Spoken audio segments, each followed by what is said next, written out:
Good evening. Welcome to the regular meeting of the Bella Vista City Council for Monday, December the 19th. I call the meeting to order. Would you please rise for the Pledge of Allegiance? I pledge allegiance To the flag of the United States of America and to the republic for which it stands, one nation, under God, indivisible, with liberty and justice for all.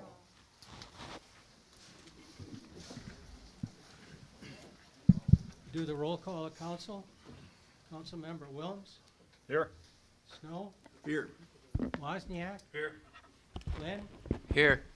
Fowler, Here. Burke, Present. all accounted for. Okay, before we start the citizen input, we have a very long agenda tonight. The regulation ordinance alone for SDRs is now up to 9 amendments. Each one will be treated separately, discussed separately, and voted separately. So this is going to take some time. You may have wished you'd packed a lunch, but we'll proceed through it and get through it. Having said that, we have heard repeatedly the same concerns time and time again. So I would hope that this evening we're going to hear perhaps some new perspectives during the input session. We have 13 who have signed up. That exceeds the 30 minutes. So I'd entertain a motion to suspend the rules and permit all those who have signed to speak for 3 minutes. So moved. Second. I have a motion and a second. Any discussion? Mr. Jertson? Okay, roll call again. Councilmember Wozniak, Yes. Glenn, Yes. Fowler, Yes. Burke, Yes. Wilms, Yes. Snow, Here. carried. Thank you. Danon? I'm sorry. Yes. Yes, I'm sorry. I was still checking in, just in case. Good evening, gentlemen. Damon Wallace, 51 Purfleet. I'd like to actually, Mr. Burke pass these out. So about the budget coming up, I want to remind the council members that as of a couple of months ago, STRs were bringing in about $144,000 a year into Bella Vista's budget. So that is a good block of sales tax revenue coming into Bella Vista. Two things I want to address. First is that by passing an ordinance, there's obviously going to be a fee to the STR owners. By this budget, we're seeing that Bella Vista is going to be getting quite a bit of money this next year, and so I'd ask those fees be reasonable. And when I say reasonable, I'm talking $20, $30, $40, something like that a year. And I do think it should be guaranteed acceptance of, as long as it shouldn't be if the person comes in for their lunch break and applies for it, then it should be given on that lunch break, as long as it's within the limits of the ordinance. The second thing is there's penalties in there that have been through all the revisions, or pretty much all of them that I've looked at, that have called for punishment of the owners of the STRs if the people who are occupying it are doing something wrong. And I'd ask for that to be amended to where there's not a penalty for the landowner, because we don't punish if you have a long-term rental and let's say that person molests a child. You don't go arrest the person who owns the property because they rented it to someone who was a molester. You punish the people who are doing the issue. So if there's noise, trash, if there's people that are violating parking and stuff, then you address those people, not the landowners, just because they are actually renting it out to those people. So that's two things that I want to bring up to you, and I thank you for your time. Thanks, Danon. Michelle? My packet's the one with the green highlights, just FYI. Resident Michelle Chiacco, 51 Purfleet Drive. When Councilman Snow called to table the STR ordinance and form a committee in January, and it was agreed upon, I was very thankful and looking forward to a rational discussion with all parties represented, something Mayor Christie agreed with.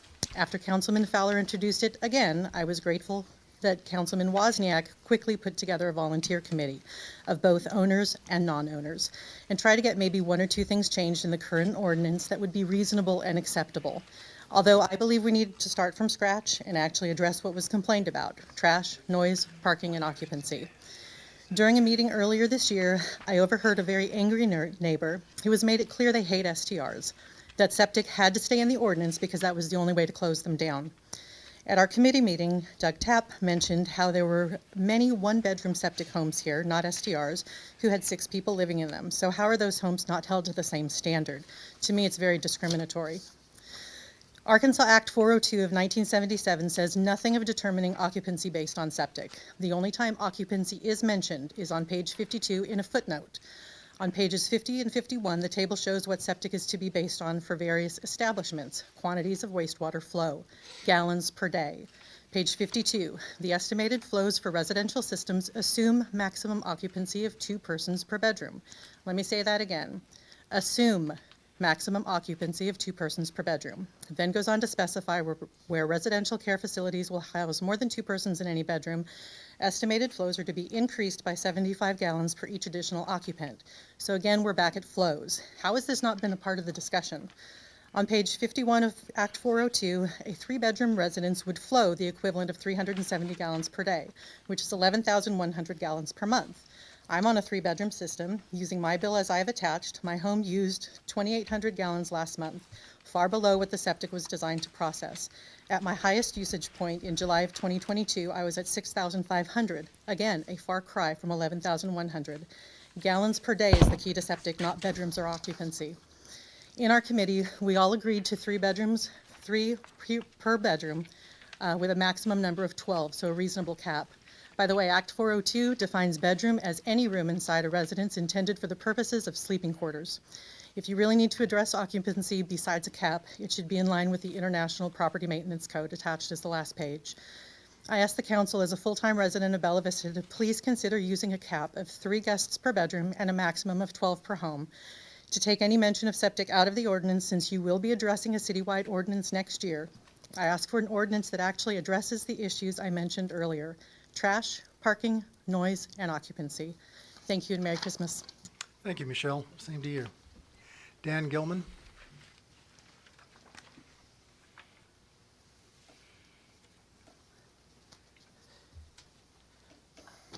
Merry Christmas. Anyway,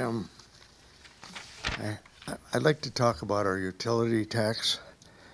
I learned a little more about it when I had a water leak, and I was taxed on the wasted water quite heavily. I mean, and these leaks cost a lot of money. And mine was estimated at $4,000. And we have like 200 of them, or more than 200 as of November 1st on properties. Now, I know this isn't the city's obligation, except for the tax. And I'd like you to see if you could do something about that for people, so that they're taxed just on what they normally use and not $20 because mostly is wasted water. And, they have to do that, incur that, and the cost of the whole thing. Okay, getting back to the leaks, the cable boring that's been going on in our city.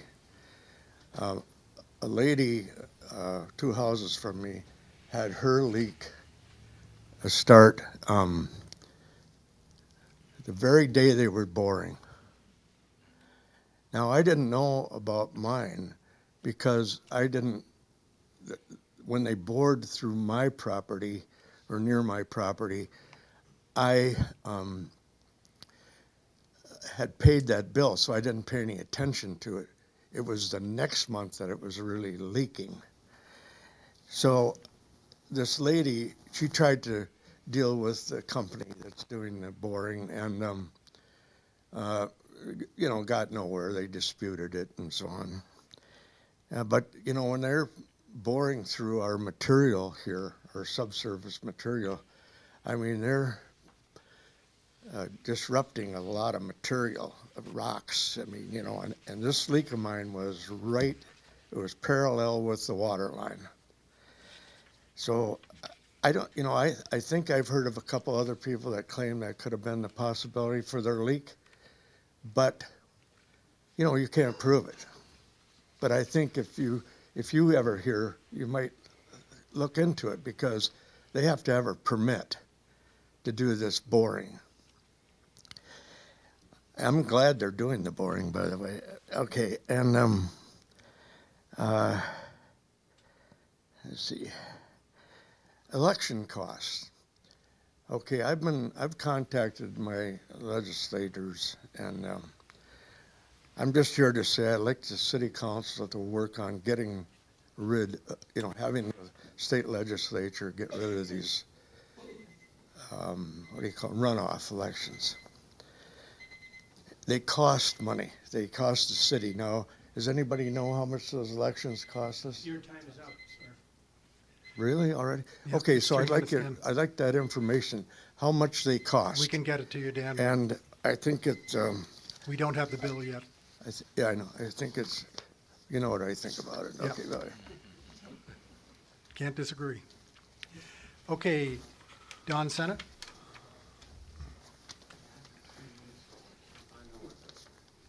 Don Sennett, 22 Brittany Lane, the infamous Brittany Lane.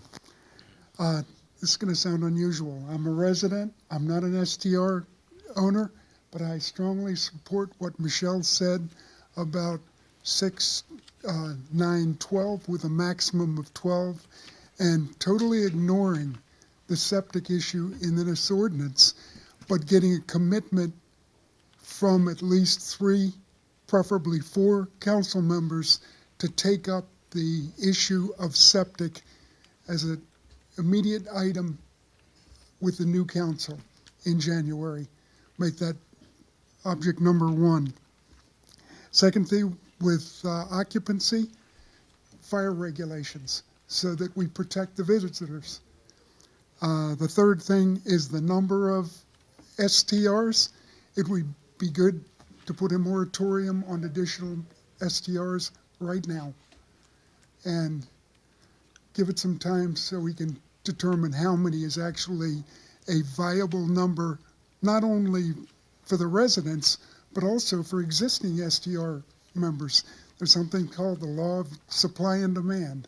If we keep the supply down, the demand people are going to have to go to the few that we have left, and it'll be to everybody's advantage. Thank you. Thanks, Don. Yurick Norton? Eric Norton, 27 North Cerny Lane. So why do I use an Airbnb? It's to bring my family together. I'm from Kansas originally. Arkansas is a middle ground for me living in Oklahoma City. This is a place that I come halfway to meet my family, to do fun things in this area. I found Bentonville when this only had phase 1 and 2 of the mountain bike trails. This wasn't even a tourist area. This isn't Northwest Arkansas today. Much different. People come here now to buy here. Our current guest at our current short-term rental is here to move into their current residence.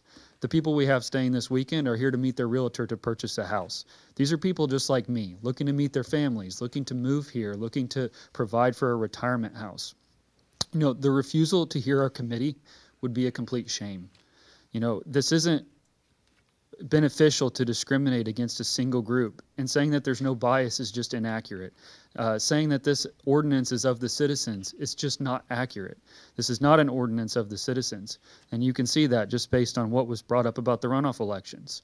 Our general elections versus our runoffs, completely different outcome. A lot more people voted in the general, and look at who they voted for. It's a lot different than the runoff. But this city council represents the total capacity of all the citizens of Bella Vista. Larry, you're an engineer. I'm an engineer as well. And engineers work in facts. They work in mathematics. I've sent you guys my daily water data for the last year. These are facts. This isn't a fight to be the loudest person.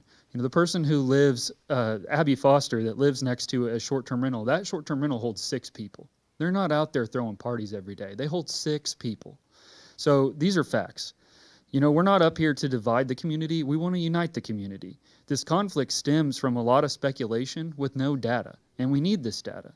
The previous work session, our lawyer stated the septic does not define occupancy. It was just brought up by Michelle. It's not something that defines occupancy. Doug Tapp brought up at the special meeting that there's 6 people on 1-bedroom septics all over Bella Vista that's known, but we don't do anything about that. But yet we want to discriminate against our group. Mr. Burke, you said it would be nice if we had an ordinance that we all agreed on, one that we could be proud of. And I agree 100%. That would be very nice. There's other issues that we haven't even considered. I've been to the ACC to pull permits for my own house. There's septic tanks with no lids. How do we pump those? How do we inspect those? What about the ones that are under houses before setback laws? What about metal tanks? What's the solution for all these problems that we have? Mr. Flynn, you brought up California investors. Where are these people? These people are people like me, people with a family that want to visit, their relatives. These aren't California investors. These aren't people that own 20 of these homes. That doesn't exist here. And, this division in this council and this community is just astounding. We need to unite this entire community. That's what this committee was for, is to unite the entire community. I want to quote the website. Properties used as rental homes are at risk of taxing the home septic system. What are the actual facts? You guys are making us out to be criminals. Thank you. Gordon Sazer?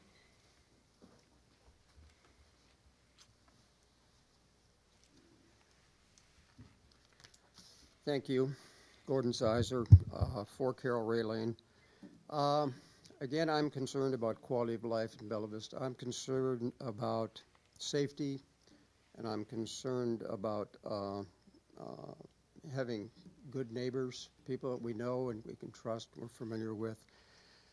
This whole thing about STRs has moved in on us rather quickly, and it's exploding, and I hope that we can get a handle on it and control it. You can always let more of them come in, but to leave this thing open and let the numbers just grow and grow and grow until we don't have a handle on what the issues are would be very disturbing.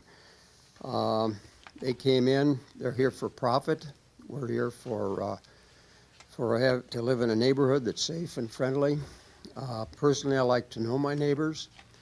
If I wanted to live around a bunch of people that I don't know, I could go get a room at the Holiday Inn. That's all I got. Thanks, Gordon. Larry Kelly?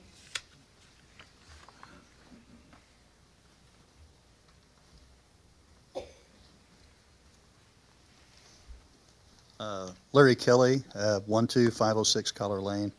I'd just like to say that I found our committee experience very enjoyable, and I really wish that that approach would be taken on a lot more instances.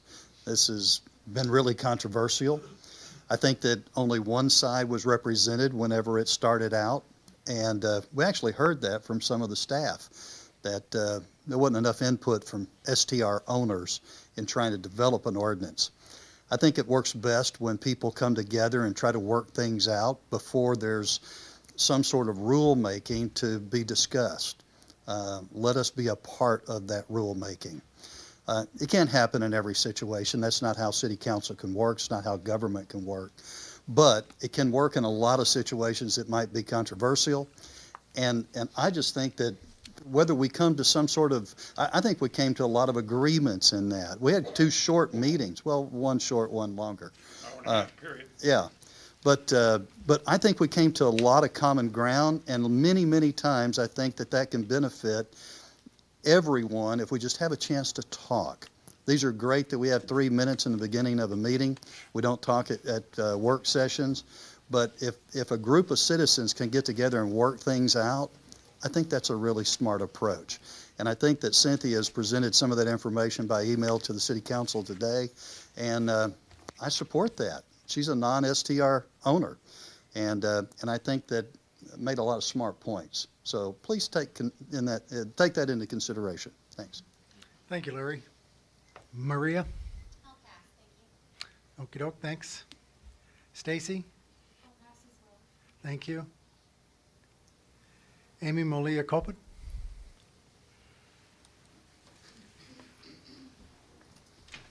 I'm sorry if I got the last name wrong. That's okay. It's Coppett. It's Amy. 14 Pool Circle. And I handed out a packet to you earlier. We've talked about this before, so I'll be really brief on it. This shows my actual water usage data for the entire year from last December till current. I'm a member of that Eye on Water data, so I keep an eye on what's happening in my short-term rental. I try to be very, very proactive, and I interview my guests to find out who is coming. On Airbnbs, there is something called Instant Book, and there's something called an inquiry. I make every single guest submit an inquiry to me, and I quiz them before I decide whether or not they're going to stay at my place. And I think a lot of the other responsible owners here do that. I think the problems that you're finding are from people that utilize the Instabook feature, because anybody can book it if they have the money. And so that might be something to think about and explore a little bit if you're wanting quality control on who comes and who visits Bella Vista. But on my septic usage data, if you look at the rating for a hotel, which is what you all are saying that we are operating as, per room, it allows for 150 gallons per day. So if a home were rated as a 2-bedroom septic under hotel, that would be 300 gallons a day. Under regular residence, they allow for a 2-bedroom septic to have a flow rate of 270 gallons per day. My home is a 5-bedroom home. I sleep up to 13. I have not exceeded, even in my busiest month of June, 246 gallons per day. So I've never exceeded the 2-bedroom septic. So my request to you is that if you are going to base occupancy limits on septic, allow us the time to get the septic in place that we need to. I'm willing to spend the $20,000 that I'm going to have to do to keep my house because I love it that much. But I need the 18 months time, and it has to be 18 months of me being able to rent the home, as long as I'm keeping an eye on my water data and my guest count and who comes and how well they take care of the system. So that is my request to you, is if you're going to ask us to make major modifications to our home, to give us the time to do that based on what's happening with obtaining the permits and getting all of the septic in place. Good info, thank you. Colonel Parsons.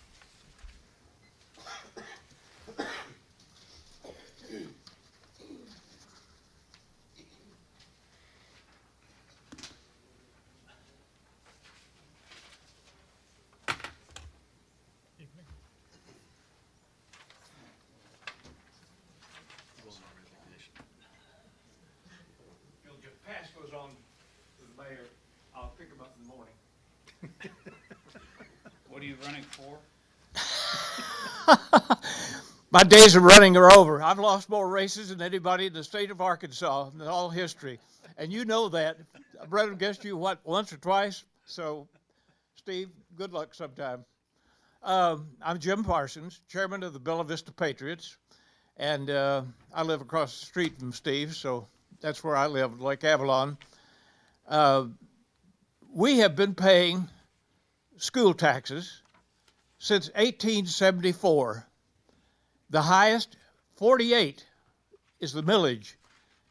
And we haven't got a dead-gum thing.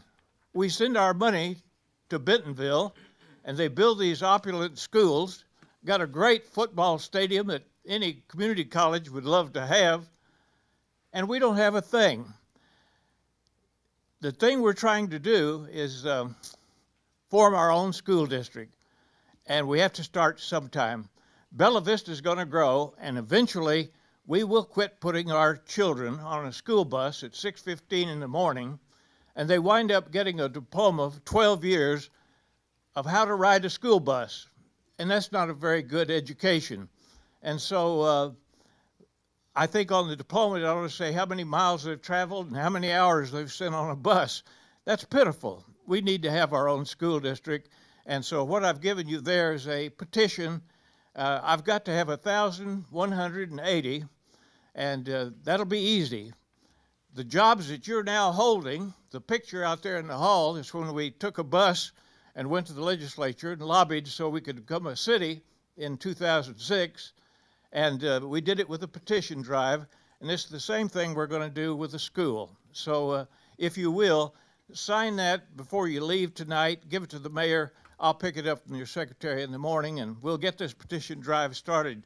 It took Jacksonville 30 years And the reason was that they kept having lawsuits because of the segregation issue. I don't think we'll have that, and I hope that we can have our children being taught here at home sooner than that. I hope it won't take us 30 years. I won't live to see it, but maybe some of you will. Thank you very much. Okay, Jim, thanks. Cynthia Thompson?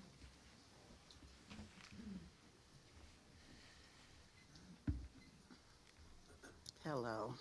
Cynthia Thompson, resident, 58 Walney Drive, Bella Vista. I left the working meeting with a bad cold. I was down for 5 days, so I apologize that my email to you all this morning was late to the game. I brought some copies. I didn't know what the handout procedure was.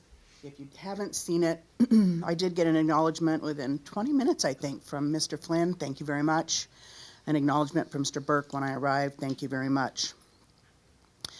In the spirit of not repeating things that you've all talked about before, in the spirit of coming late to this game and this issue, what I'd like to do with my couple of minutes is have the community understand that we need to come together on this, not be divided on it. This city takes a lot of money from the Walton family, and they're happy to do it, and we get a lot of benefits from it. But we all know Walton's big vision is to make this the mountain bike capital of the United States, which means a lot of people from all over come here to not only mountain bike, but enjoy the fishing and the other things that we have to offer, hiking and so forth. Because of that, we need the SDRs in order to fill the need for housing. We cannot get Cooper to cooperate to build along Bella Vista Way until the city acquisitions property. I don't know what the process is for that, but something on the west side where you all can have a developer put up something where people can stay. SDRs are really needed, and the people who come to bike here want to have that at-home feeling close to the trails. What I do want to do is I want to share with you that the SDR owners that I have encountered care very much about the community. This was on my email to you, but I want to read it for the public. Yes, they're conducting business to make money, but they have an earnest desire to see every bona fide homeowner complaint dealt with. As a point of interest, the collective input that we discussed, they had some great suggestions to help educate the public on what the SDR means to the community. They are willing at their expense to develop a handout that each permit holder would sign receipt for and would include best practices for SDR owners and information on city ordinances and POA rules. Requirement to post the city ordinances and POA rules, I think it did come up in one of your revisions, is extremely important. They see fully educated guests as the best deterrent to bad behavior. I would agree. They encourage SDR owners to visit the homeowners near their properties and provide them with contact information in the event that their guests break the rules. It is a win-win all the way around if they police themselves at no cost to the city. Can I take somebody else's 3 minutes? No, that's it, Cynthia. All But right. thank you very much. Grace?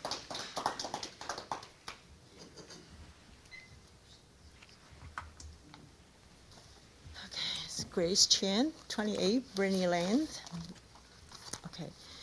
It's been months we come here to talk about our story. It may be very difficult to understand the issue sorry, until a bad STR next to our house. However, we not just have one short rental next to our house, we have two on each side of our quarter side. So, but not every SDR create an issue. The two SDR on our side are two different owners. Their guests behave so different. One SDR on our right side seems to always have too many cars parking in front of the property. If an ambulance or fire truck was needed, the paramedic may have a problem coming down. So I printed some picture for you guys to just look how I see the view since April this year. I have a question about how many cars allowed parking on one property and how many occupancy limit. If 12, maybe that would be good, because there's one on the right side, I would say it's a bad SDR. They used to older house, 3-bedroom, but after April this year, it's a 5-bedroom, has 9 beds. So if based on, they can have 3 guests per room, plus additional 2, that will be 17 people. I don't know how safe for that and how many cars will be. Also talking about protect the residential environment and property value. The previous owner always, the STR on our right side, previous owner always working on their front yard. They used to have a really beautiful flower bed, lots of beautiful flowers, bushes, trees. But now, nobody take care. The yard, nobody water the garden. Most of the flower just dies in summer. I'm not sure who would like to live 2 short-term rental next to your house. Still, not every STR create the same issue. But one of the 2 STR next to our house, one did create a view is not pretty anymore. So I hope I can pass this picture. You see all the parking cars? That's all I want to say. Thank you. Thanks, Grace. Okay, council, this is your time to reply. Anybody want to speak? I'm just going to say, Cynthia, I read your note today. Sorry I didn't hit reply to you, but I did. So I saw the whole thing. I've got it printed out right here, as a matter of fact.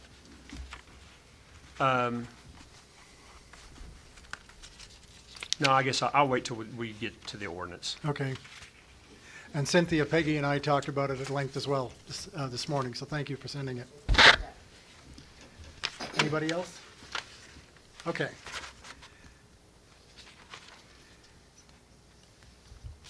You have received the minutes for the November 1st regular meeting. Are there any errors or omissions? Mr. Snow? I have an objection to the minutes. Okay, fire away. The November 21st council meeting documented a motion by Councilman Fowler to recall a tabled short-term ordinance for addition to the meeting agenda. The authority for council member Fowler's motion was stated to be Rule 7B of the Council Rules of Procedure.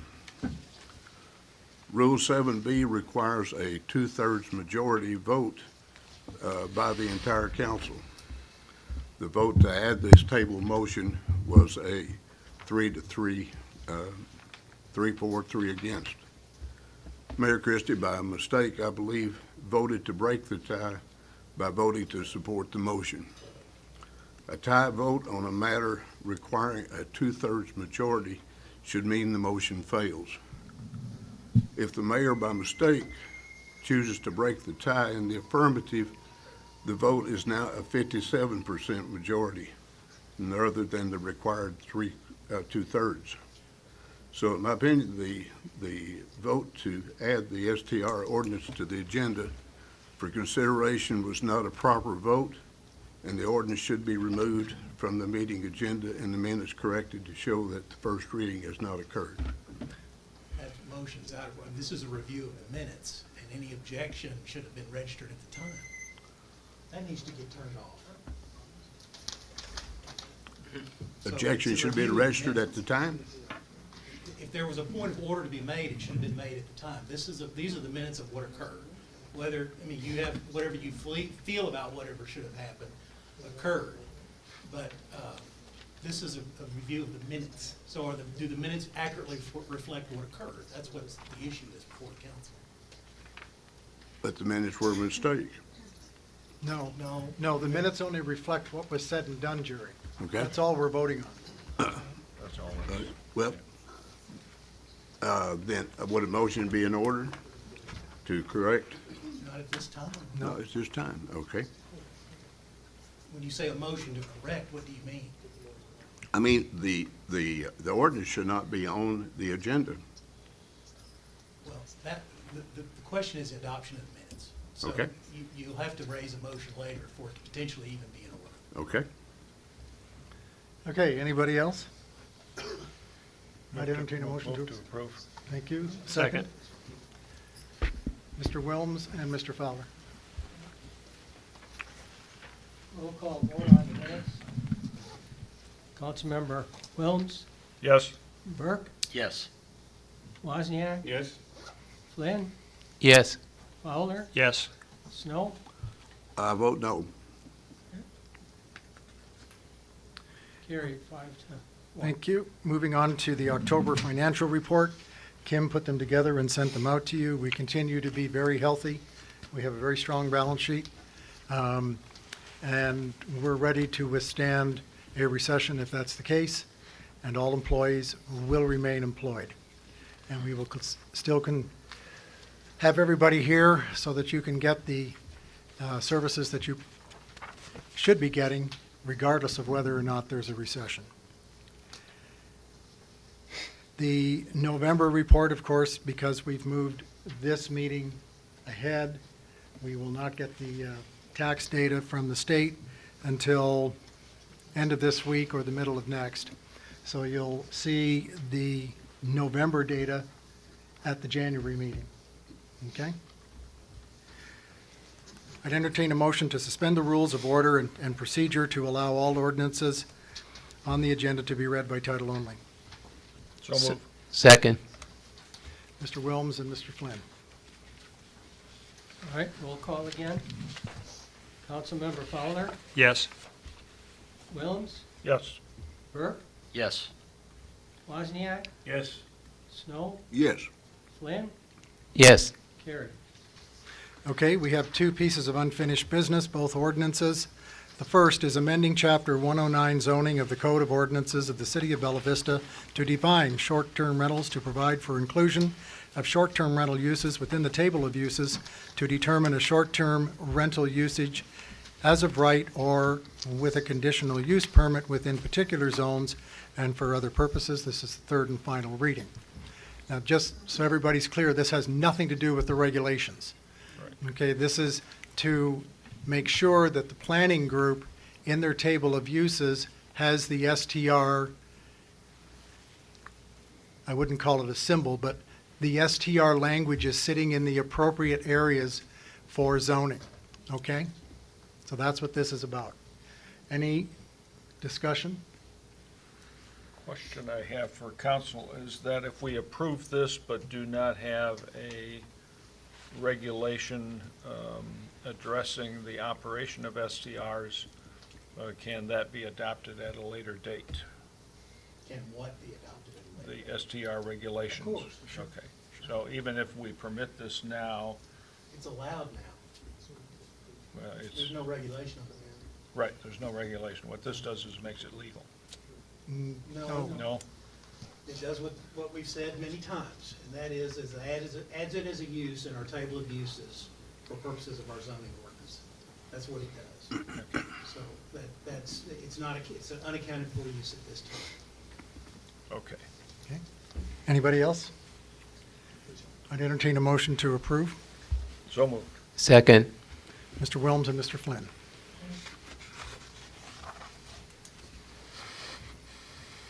All right, Councilmember Burke, Yes. Fowler, Yes.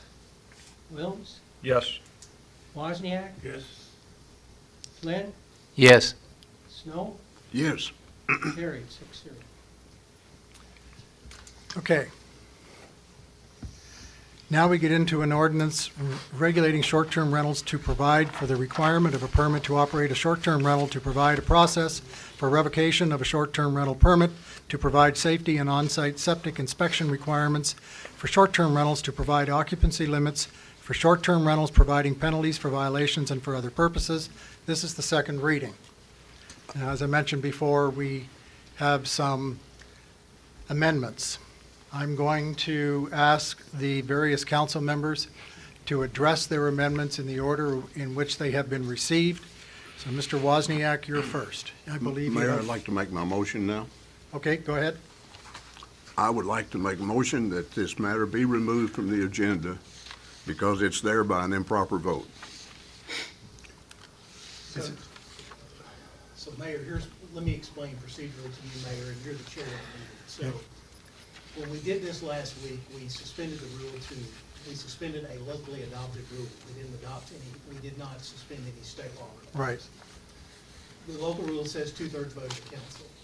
State law provides that whenever the mayor's vote is needed for adoption, that the mayor can vote. 4 of 6 is 2/3. Right. So based on that, you voted in the affirmative. to create Correct. 4 votes. At that time, a point of order would have been in order by any member, including Mr. Snow, to say that that procedure was not in order and to raise the issue he had raised. If the chair had ruled in his favor, then that would have undone it. If he ruled against him, at that time, Mr. Snow could have appealed the ruling of the chair and had the vote of the entire council to determine what the procedure would have been. To my knowledge, I don't know that we have ever suspended one of our locally adopted rules by any procedure, so there is no precedent. At this time, his motion, even though he's not stating it, sounds like a motion to suspend the rules again and to delete this from the agenda from further consideration. I'll let him state the wording of his own motion, even though that's not what he said. But just to remove it, because last month we didn't do something right, there is no procedure for that. That's not in form or substance proper. Okay, thank you. So, Just a second now, I have a motion on the floor. okay. Is there a second? What's the motion? So his motion, well, what I'm saying is his motion is not in order, so. Okay, So if it's your determination that it is in order, you could request a second. If it's your determination it's Ah. not in order, then you need to state that and move on to the next, move on. I don't believe it's in order, from what I'm hearing. Well, then I will make the motion that the rules be suspended and that this matter be removed from the agenda because of an improper vote. I mean, the rules clearly state that it requires a Let me simplify, George. Okay. Jared, you want to table this until January like you thought it was going to be? Yes. All right, so won't you make that motion? All right. I'll make a motion that this matter be tabled until January, All right, like That it, motion be in order. like it Okay. was originally designed because of an improper vote in the past. well, no. What you're asking for is to have this ordinance tabled until January. Be right? tabled until January. Okay, fair enough. Is there a seconder? Whenever a motion is I have no not second. seconded, it dies for lack of a second. Right. So the motion dies. 3 times. Don't you have to ask for it 3 times? No. No? Okay. Okay, so let's go back to where we were. Chief, you have 4, Yes, so I'll let you pick the order in which you wish to proceed. okay, we'll just go in order as they appear in the original documents. Committee met twice. First time to just throw a bunch of stuff against the wall. Second time to actually see what stuck and then bring it forward. We brought it forward last week.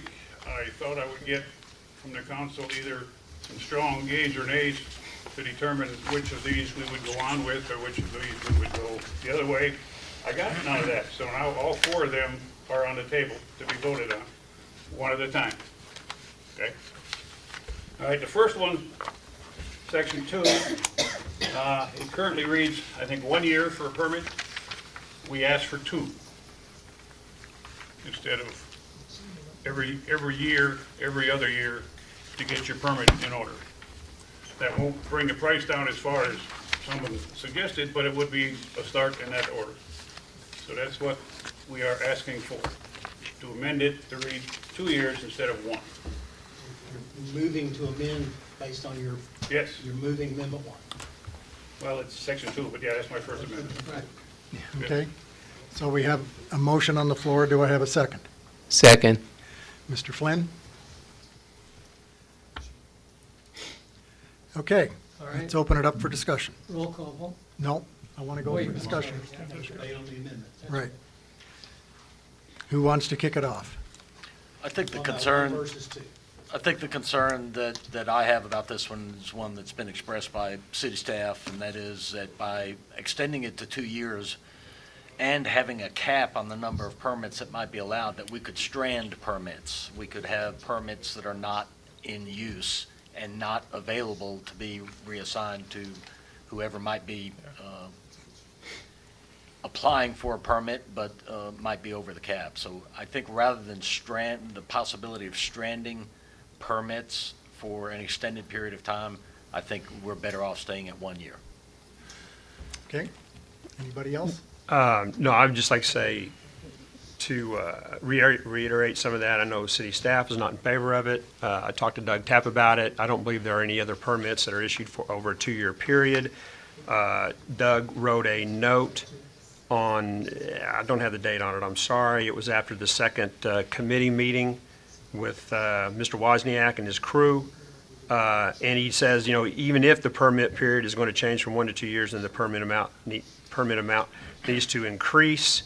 The permit regulation, review, inspection, enforcement needs to be paid for by investors, and I don't believe cutting the permit fee in half will do it. So, and again, annually, if we're going to set a cap at 600, which I stated during the work session and other times as well, we need to have a 1-year permit process in place so we're able to understand how many permits may be available.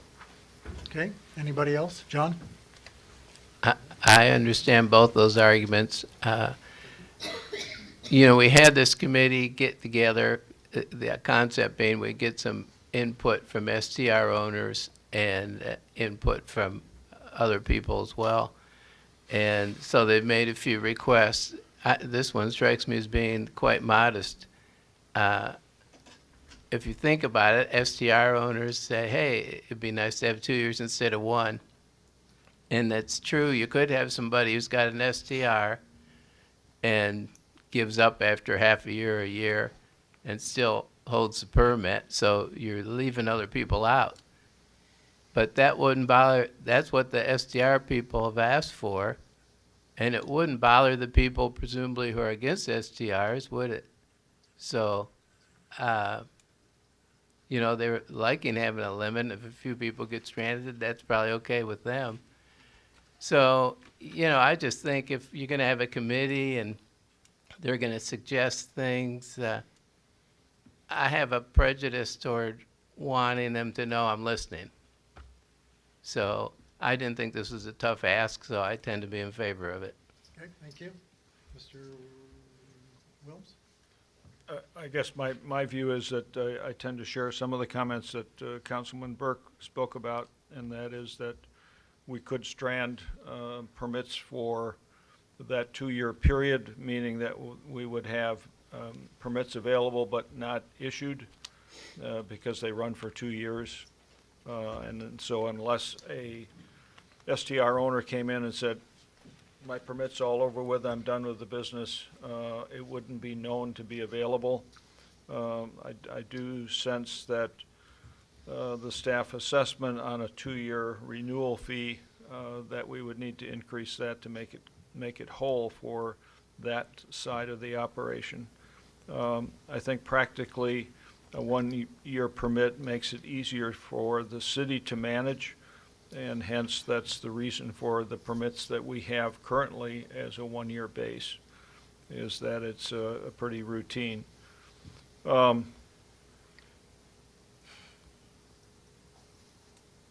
all. Okay, anyone else? All right, we'll take a vote. Okay, roll call vote on the amendment. Councilmember Snow, Yes. Flynn, Yes. Wozniak, Yes. Wilms, No. Fowler, No. Burke. No. Mayor, you may vote in favor of it if you desire. No, I do not wish to vote. So that will fail on 3-3. Mr. Number Wozniak? 2. Okay, Let's see. Subsection A of section 3. It was brought up in front of the committee about some information that would show in the house that was part of the rental system. And it was asked that if the SDR had somebody, and I don't like this 50-mile thing, but it's here, but if somebody was your caregiver / contact person within 50 miles, then the owner of that SDR would have their phone number on the paperwork in the house, but not their name. So that's all they're asking for. So if you have a STR, your contact person is close, they ask that their name not appear on the interior paperwork, just the phone number. We would still have the information at City Hall. You're moving your amendment number 2? Yeah, that's what I'm thinking, that's what it says. Yep. So I have a motion on the floor. Do I have a second? Second. Mr. Flynn? All right, let's open it up for discussion. Is there a problem? Okay, oh,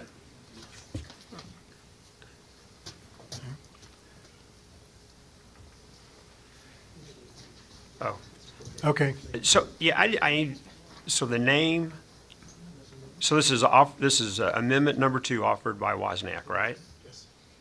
And it's the first one. The name, address, telephone number, and email address of the property owner, and the name, address, telephone number, and email address of a person who shall serve as a local point of contact, who shall reside within 50 miles of the short-term rental property. And then to further, so this is the whole entire thing here, B as well. No. It's just the first one, A. So, if you look at the top, it's a motion to amend subsection A Yep, of section 3, okay. and then subsection B of section 4. So it's not, there's still parts of this that are gonna remain the same, but only these, and these are together because they accomplish the same goal, which is to take the property owner off the information posted in the interior. So A and B do the same thing, but in different parts of our It's referenced in ordinance. both places, and so we needed to fix it in So- both places in so- the draft, so- or in the proposed ordinance as it is. And thus, Amendment 2 is really A and B on this sheet as it's presented, not just A alone. It's the whole, it's everything on it's- this piece of paper. A and B. Amendment number Right, 2. yeah, okay, that's what I understood it as. okay. Anybody? It's just that the name will not appear what's in the the short-term rental, is that right? The property owner's name would not appear in the inside the short-term rental, but the local point of contact would. And if that person is the same person, it would. Okay, Okay. all right. It's just not really that clear whenever I No, read it's this, not. but as long as I It's- understand that's what Well, it I think is. if you put it back in the master document and read it Yeah, all I gotcha. together, Yeah, it would yeah. fit together, but we didn't. Okay. try to eliminate So does it become an or then? You can either put the name of the owner of the property or a local contact? If it's, again, you know, on A, so going back to section 3 as it's on the proposal, application requirements for permit, an application for the issuance of a short-term rental permit shall be on a form approved by the mayor's designee. The application shall require the applicant to provide the following information. So now, A will read as this amendment says, if you approve it. The name, address, telephone number, and email address of the property owner, and the name, address, telephone number, and email address of a person who shall serve as a local point of contact who shall reside within 50 miles of the short-term rental property. As it currently reads, we say the name, all this information of the property owner, and if different from the property owner, the name, address, telephone number. So we wanted to clarify that. So then B remains the same, and the rest of section 3 remains the same. Then, if you go, the second part of the amendment is to adjust subsection D of section 4. So if you look at section 4, these are the conditions precedent to issuance of a permit. So we currently say, upon receipt of an application fulfilling the requirements of section 3 and prior to permit issuance, and we say something in A, and then we go to B, the short-term rental shall have posted within the structure in a clearly visible location the contact information to include telephone number and address for the property owner and the local point of contact. So we want the property owner out, according to the amendment. So what it would say now in B, in the second part of amendment number 2 from Mr. Wozniak, the short-term rental, B, the short-term rental shall have posted within the structure in a clearly visible location the contact information to include a telephone number and address for the local point of contact for the short-term rental. A copy of the city noise ordinance, and furthermore, the rest of that remains the same. Okay. Just takes the property owner out of it, but if that property owner is that same point of contact, then that's whose name's gonna be on there. But then the property Okay, owner's choosing to be that contact. got it. Doug Tapp? Mayor, I think the STR owners that were on the committee just didn't want their address posted in the short-term rental property. They're gonna know their name, they still want their address posted. that right? Yes. Thank you. It's wrong. So what are you asking me to change, quick? Hang on. All right, I know I can't legally do that, but I just did. Well, yeah, you can get there, just hang on. So you've moved this amendment, which provides what I just read.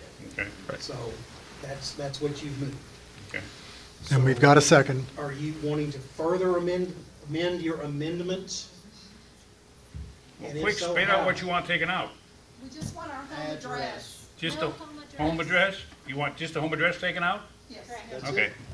All right, home address taken out of what? The application or what's posted in the house? What's posted in the house. Now, folks, You're down, you got your point, okay? What's posted in the house. Okay. okay, so.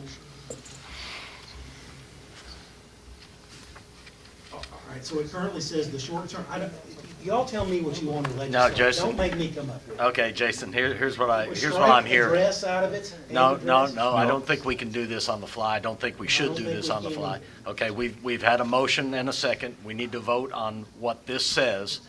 But note that for further amendment, next month perhaps, for further amendment, what the objective of the committee was to get the owner of the property's address off of what's being posted in the short-term rental. That was the intent of the meeting. That's not what came about here, but that's what they're looking for. So if the mission of Councilmember Wozniak is to fulfill the intent of the committee, then that amendment needs to be brought forth at a future date. And tonight, we're voting on this amendment. Or Which- can Mr. Wozniak and Mr. Flynn agree to withdraw? If he wants to, yes, they can both agree to withdraw the entire amendment. Jim, do you want to withdraw the whole thing rather than go to vote and get it Well, properly if worded? we vote, we're gonna lose. Well, but that's not the point. I know, but I know it's not the point. Okay, the point is to get it right. Yes. And rather than go through all these procedures and machinations, just pull it and have it written properly.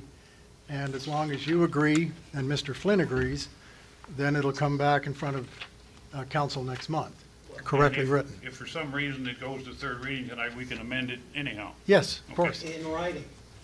All amendments have to be in writing. Right. So what I'm trying to say is procedurally and lawfully, in writing, you can amend your amendment and have a separate secondary debate For next month. Yes, tonight. if it's in writing. Okay, so we can withdraw this and then rewrite it. No, that's not what he's You saying. can do that too, but I can't write an ordinance on the fly while I'm sitting here at this table. Okay. I mean, theoretically, even if it goes to third and final and it passes, we can still fix this next month. Yes, of course. Let's vote on what we got and then we'll fix it. You can fix any ordinance you've got in your book. Yep. If you want to Yep. alter it in any way. So Yes.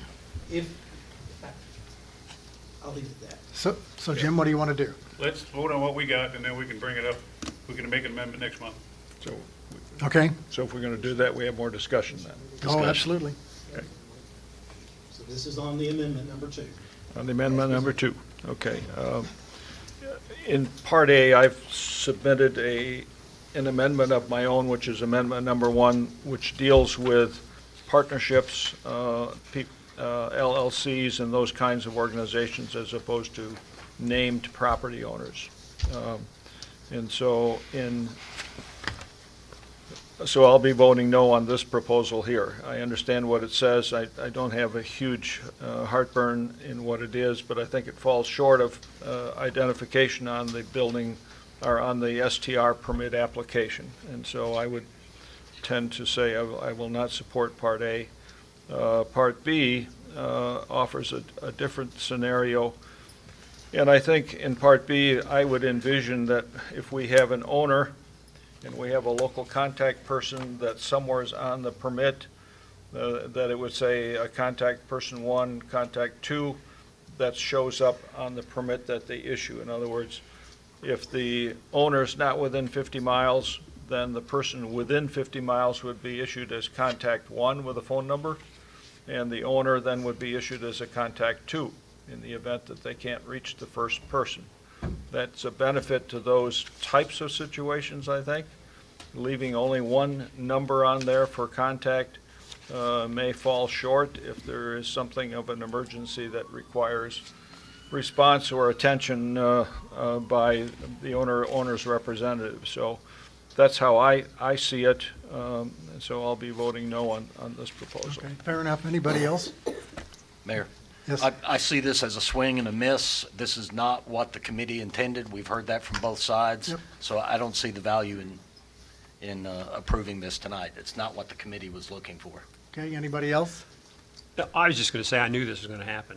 Okay. I mean, if we read the amendments ahead of time, which I assume we all did, I knew that there was going to be one and then there was going to be another one. And my question has been, in my mind, what if we approve one, you get around to the other one and decide to approve that one?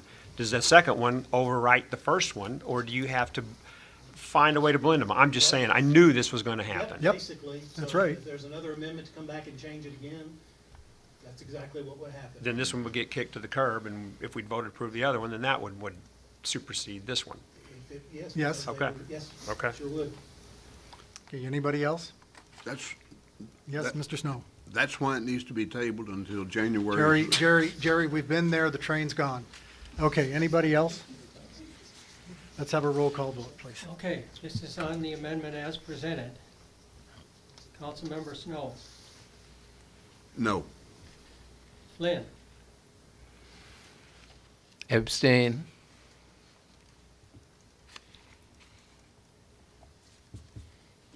Wozniak, No. Wilms, No.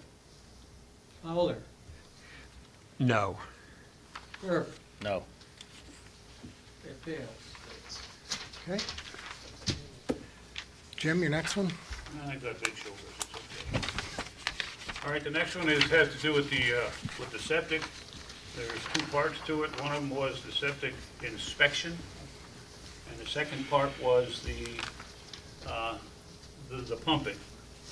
This amendment would eliminate the pumping, but it would keep the inspection. It's that simple. Okay. You're moving your amendment number 3? Yes. Do I have a second? Second. Mr. Flynn. Discussion.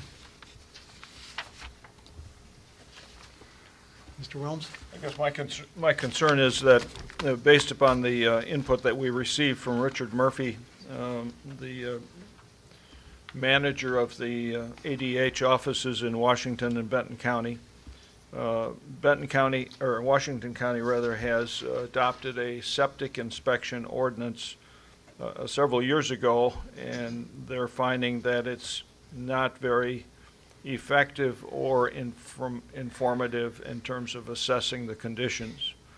The reason being is that the ordinance itself does not specify the standard for the inspection process. So you can do a walk around, a sniff and scratch test, as Mr. Snow would say, and if there's no water showing, it's good, the system's great, so that's what they write down.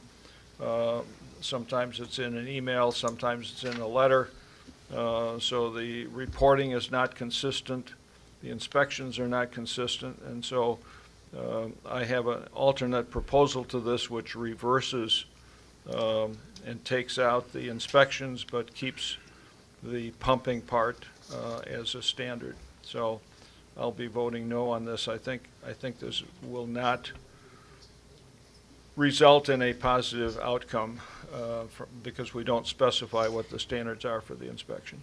Okay, thank you. Anyone else? Mr. Fowler? I was just going to say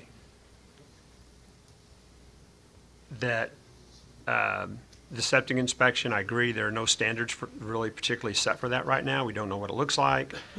I think we had talked about potential issues with capability of being able to do those inspections in a timely manner, even if we knew what they were going to look like. There are standards for the inspections. They are the requirements of the Arkansas Department of Health. Where do you find that? That's their requirements for a functional septic system. And where are you taking this out then, Jason? It's in the current, it's in the amendment, but it's in section 3B, what we're looking at. Certify or inspecting that the on-site septic system on the property is operational within the requirements of the Arkansas Department of Health. We cannot adopt an inspection without a standard. I'm not gonna let you do that. Okay. Well, but where is that standard in the code? Where are you reading that from? It's in the Arkansas Department of Health regulations, those piles of those, the figures that we've looked at, the regulations we've looked at. But what section are you reading? I'm reading out of this ordinance, Larry, section 3B. Okay, Jason, so I'm on the inspection part of it. No, that's okay. I mean, on the inspection part of it, I'm not into the details of the inspection part of it. I'd like to become familiar with the inspection part I am of concerned it. if the council says, we know there's no standards for this. Okay. We're in trouble. I'm sorry. Well, but I don't know that there are any standards in the code. I'd like to see where that's referenced in the code that tells about the standards. That's my point, is that I don't know that the code outlines any standards for the requirements of the inspection. That's my point. Even though it says the language here in the amendment, I don't know where in the code that it has that provision. Can I just say, we have had conversation about writing a more comprehensive septic ordinance for the city of Bella Vista. That includes short-term rentals, long-term rentals, B&Bs, and even our long-term permanent residential homes, okay? I don't know exactly what that's gonna look like, but where I was going with that, like, I don't have real clarity on what that what this inspection looks like. Maybe it's very well documented in the ACT 402 of 1977. I don't know. I didn't read the whole entire thing. I've read portions of it, but I haven't read that portion, so I'm not really familiar with it. But knowing that we have plans to bring, again, a more comprehensive septic ordinance forward before the council in 2023, hopefully sooner rather than later, where I'm going with this is, I would like to address this at that time, the inspection. Okay, so And I guess a point of clarification, if in fact there were requirements in the Arkansas code now, then Mr. Murphy wouldn't be saying what he's saying about the code that's in Washington County. which has been the law for 20 years, 20 plus It years. has, and his point being is that, you know, you do a walk-around, you do a scratch and sniff test, there's no Larry, standard to You and I it. both know, it's gonna be, they'll walk out there, and if there's sewer bubbling on top of the ground, it's not operational pursuant to the rules and regulations of the Department of Health. I don't have those rules to present to you today, nor can I provide you the chapter, verse, subsection, subparagraph number to the line that says that.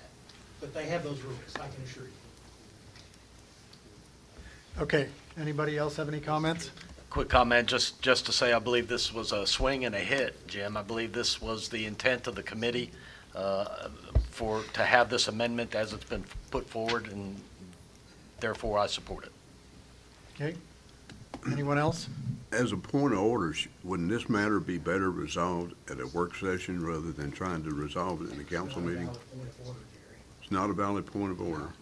Okay. Point of debate. All right, sir.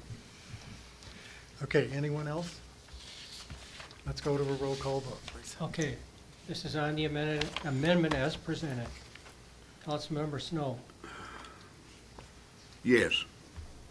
Flynn, Yes. Wozniak, Yes? Wilms, No. Fowler, No. Burke, Yes. carried, 4-2.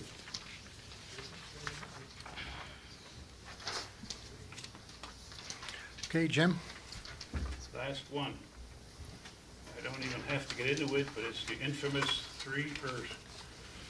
6912. The extra person per bedroom. So you're proposing a motion as that- laid out in Yep. amendment number 4? We beat this up and down. We beat it up a little earlier today. When Richard was here, he actually said, although he probably didn't have the authority to do that, he talked about an extra person in a bedroom. But Okay. This one here is the 6912 rule. Okay, so I have a motion on the floor. Do I have a second? Second. Second was Mr. Snow? Yes. Is this 3 per bedroom as associated with the It's gotta be a legal septic bedroom. permit? It's gotta be a legal bedroom. No. No. No. If it's not associated with the septic permit or something, there's no way, because that just opens up occupancy, and there's a huge issue with that with the residents in our city. It requires, again, I'll read, it's very short, I'll read it to you. At no time shall short-term rentals have or be offered for rent as having an occupancy greater than 3 guests per bedroom. The number of bedrooms shall be determined in the same manner as provided in the Arkansas Fire Prevention Code. So the intention of that is, the whole debate we had a year or so ago about new construction and undersized septic tanks and all of that.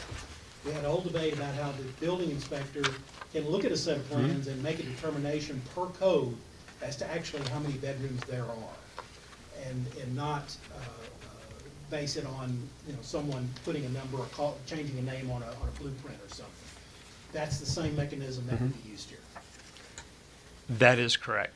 And then a deed restriction would be applied if the number of bedrooms determined was over the number of rooms as per the septic permit, right? And there is nothing like that in this. Nothing like that in this whatsoever. So, and I'm sorry, I mean, anybody can say what they want, and you can give me all the gallons, per day on a monthly basis and everything else. Anybody can see this. This is a map of septic systems in northwest Arkansas. You see that red blotch right there? That's Bella Vista, okay? We're one big fat red blotch. 77% of our homes are on septic systems. You could have a 2-bedroom septic now open to possibly occupancy of 12. I don't know if there's a limit on bedrooms, 15 people, okay? That's just on the septic portion of it. The second portion of this is just simply occupancy in general. In Bella Vista, the zoning, adding short-term rentals to R1, R2, R3, C1, C2, et cetera. And if I can get to this. So let's just say this is in our definitions. In Bella Vista, the zoning, adding short-term rentals to R1, R2, R3, C1, C2, et cetera. And if I can get to this. So let's just say this is in our definitions, a portion of our code. Dwelling, single family means a detached residence primarily designed for or occupied by one family only. I don't know if you think that 8, 10, 12, 14, 16 people sounds like one family to you, but it certainly doesn't to me. And it's the high occupancy homes that are causing us our problems, and those are primarily the people we're hearing from at these city council meetings. I don't know when the appropriate time would have been to read this, but I do have like New Granicus, like numbers, if you will, that gives us kind of the outlay of how many short-term rentals there are in Bella Vista. Just because I could look at like one point here, but currently we have 493 short-term rentals that have been identified. Okay, we're setting a cap right now of 600. There are 75 properties identified as STRs and are not currently being advertised. They could have exited the business or shut down operation for the winter, okay? So I don't know if any of those 75 will come back online or not. Some of them may, they may not. But right now, we know we've got 493 that are advertising.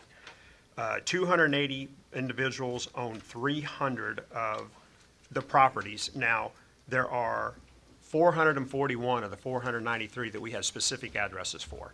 So there's another 51 that we don't have specific addresses. They're in the process of being identified, okay? So of the 441 that we have addresses, 280 individuals own 300 of those.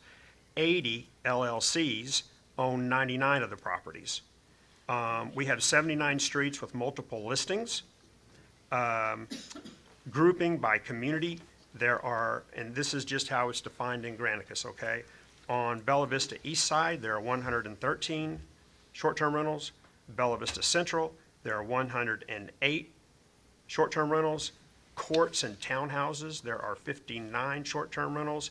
Loch Lomond and Windsor frontage, so these are lake frontage properties. Currently, there are 69 on our lakes. 19 courts and townhouse golf course, 16 Bella Vista in the Highlands. Just when you think about this, where do we have our trails? They're on the east and in the central, right? We don't have them out on the west side yet. That number will pop if that happens. 13 at Shakespeare and Brompton courts, 7 on golf course frontage. They just started identifying those. There were no numbers on those prior, so we have 7. You know, we don't have really that many golf course frontage lots in Bella Vista. Very few if you're playing any of our courses. 2 Bella Vista area section land, I don't know what that is. 2 on Windsor courts, 1 on Tanyard Creek courts. 94 properties have an occupancy listing of 10 or more right now. 171 have 8+ occupancy. So, 171 have 8+ occupancy. And again, these are single-family residential homes that we're talking about. 6 occupancy in 156 properties is the most common occupancy listing, and 145 properties have 5 or less occupancy. So, again, I go back to, we're talking about 3 people per bedroom, not tied to septic, not septic permit or anything. We're talking 12, 14, 16 people, single-family residential homes that are supposed to be occupied by one family, and that's it. So, I'm sorry, but on this particular instance right here, there's no way I can agree with this. There's no way I can go with this at all. Okay. Hold on. Anybody else? Steve? Yes, I've been concerned from the get-go with trying to map our septic capacity into short-term rental occupancy capacity. I continue to be concerned about how that would take place, what kind of mapping that means, what kind of confusion there is around that, and I've felt from the beginning that we ought to keep it simple. We ought to put a cap on occupancy. My version of the ordinance has a flat cap of 12. This is an amendment offered by the committee that even drops it down below that. If you don't have proper bedrooms, you can't bring even 12 guests in. It all depends on how many proper bedrooms you have in the home. But I think this is a much easier to implement, much easier to enforce, and I would support this amendment from the committee. Okay, anybody else? Yeah. Yep, John? So my understanding is say you had a house with 4 bedrooms and it was a 2-bedroom septic. Under our existing ordinance, we tried to be liberal and said you could have 3 people per bedroom instead of 2. So in that scenario, it'd be 6. Because it's really just a 2-bedroom septic, so it'd be 2 times 3 is 6. Under this proposal, it would be 12. Because it's a 4-bedroom house, even though it's 2-bedroom septic, right? No reference to septic in the change. Yeah, so, and another thing that, I'm trying really hard to say yes on everything the committee came forward with. But this is the one of the 4 I really struggled with. And what really concerned me was Steve Burke's proposal of a 12 max, because this doesn't have the 12 max. You could have 5-bedroom or 6-bedroom, have 15, 18 people. And, that's tough, especially when, it's tough to agree to that, especially when you have a really small septic system. So this does give me a little heartburn. Okay, anyone else? I wanted to ask Jim, this, I've heard it referred to as 6, 9, 12, and I thought the 12 was the max. No, Yeah. isn't. Well, if you got the bedrooms to support it. Yeah.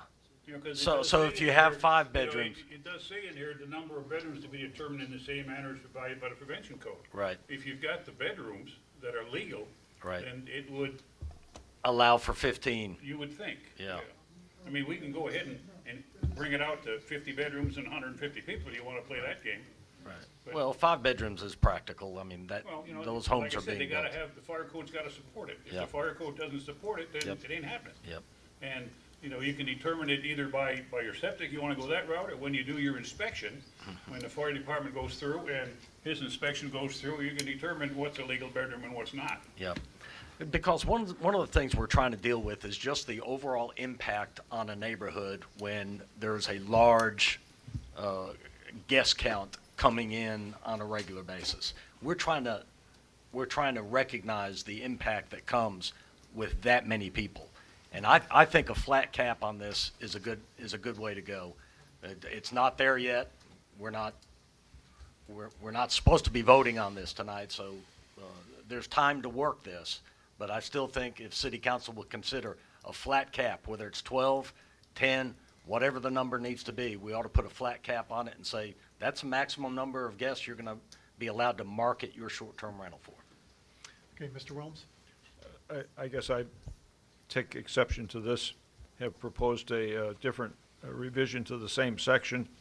But my objection is that we don't include the limiting capacity of the existing septic system to treat the waste from the building. And there certainly is a debate as to, does the state septic code put a cap on occupancy per bedroom, and no, it doesn't. It puts a design factor on it that in like fashion establishes a maximum, while it doesn't say that. When we process a new building permit here, we look at two things. We look at the Arkansas Fire Prevention Code relative to bedrooms on the plan. We also look at it with respect to the septic system permit that was approved for that particular building and that particular lot in the city. And if the lot says it's a two-bedroom, if the lot says it's a two-bedroom septic on the Arkansas Department of Health permit, then that's the maximum number of bedrooms permitted in the house. And if necessary, a deed restriction is added to that property before it gets a occupancy permit. So I think that we are kind of going beyond our ability to regulate in deference to what the Arkansas Septic Code calls for. And while we're not legislating against it, it looks as though it's different from the standpoint of how we process new building permits now. And I think that's an exception that we shouldn't go down. Okay, anyone else? Yeah. Mr. Snow? There's a statement in the ordinance that says, whereas high occupancy and short-term rentals create a substantial risk to health and safety, create a substantial risk of septic failure for properties using on-site septic systems and for wastewater, and have a high potential to create neighborhood nuisance. Where's the proof of that particular statement? I mean, where have we substantiated that information? I don't think we have. I don't believe that's been substantiated. How many complaints to substantiate? 5, 10, 20, 30? Will there ever be enough complaints? Have you had any, have there been any complaints? Oh my God, are you regarding kidding septic me? systems? Just like last weekend, even at church, sincerely, in all sincerity, I live here like everybody else. I've been here for 15 years, okay? When I was voting and I gave my name, so first at church, the number of people that have come up to me and just like, thank you so much, we really appreciate it. You hang in there, okay? Stay the course. I'm voting. My name's Doug Fowler.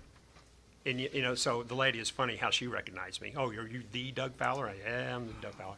The guy's right next to me. So you're Doug Fowler. Hey, after I get through voting, can I talk to you?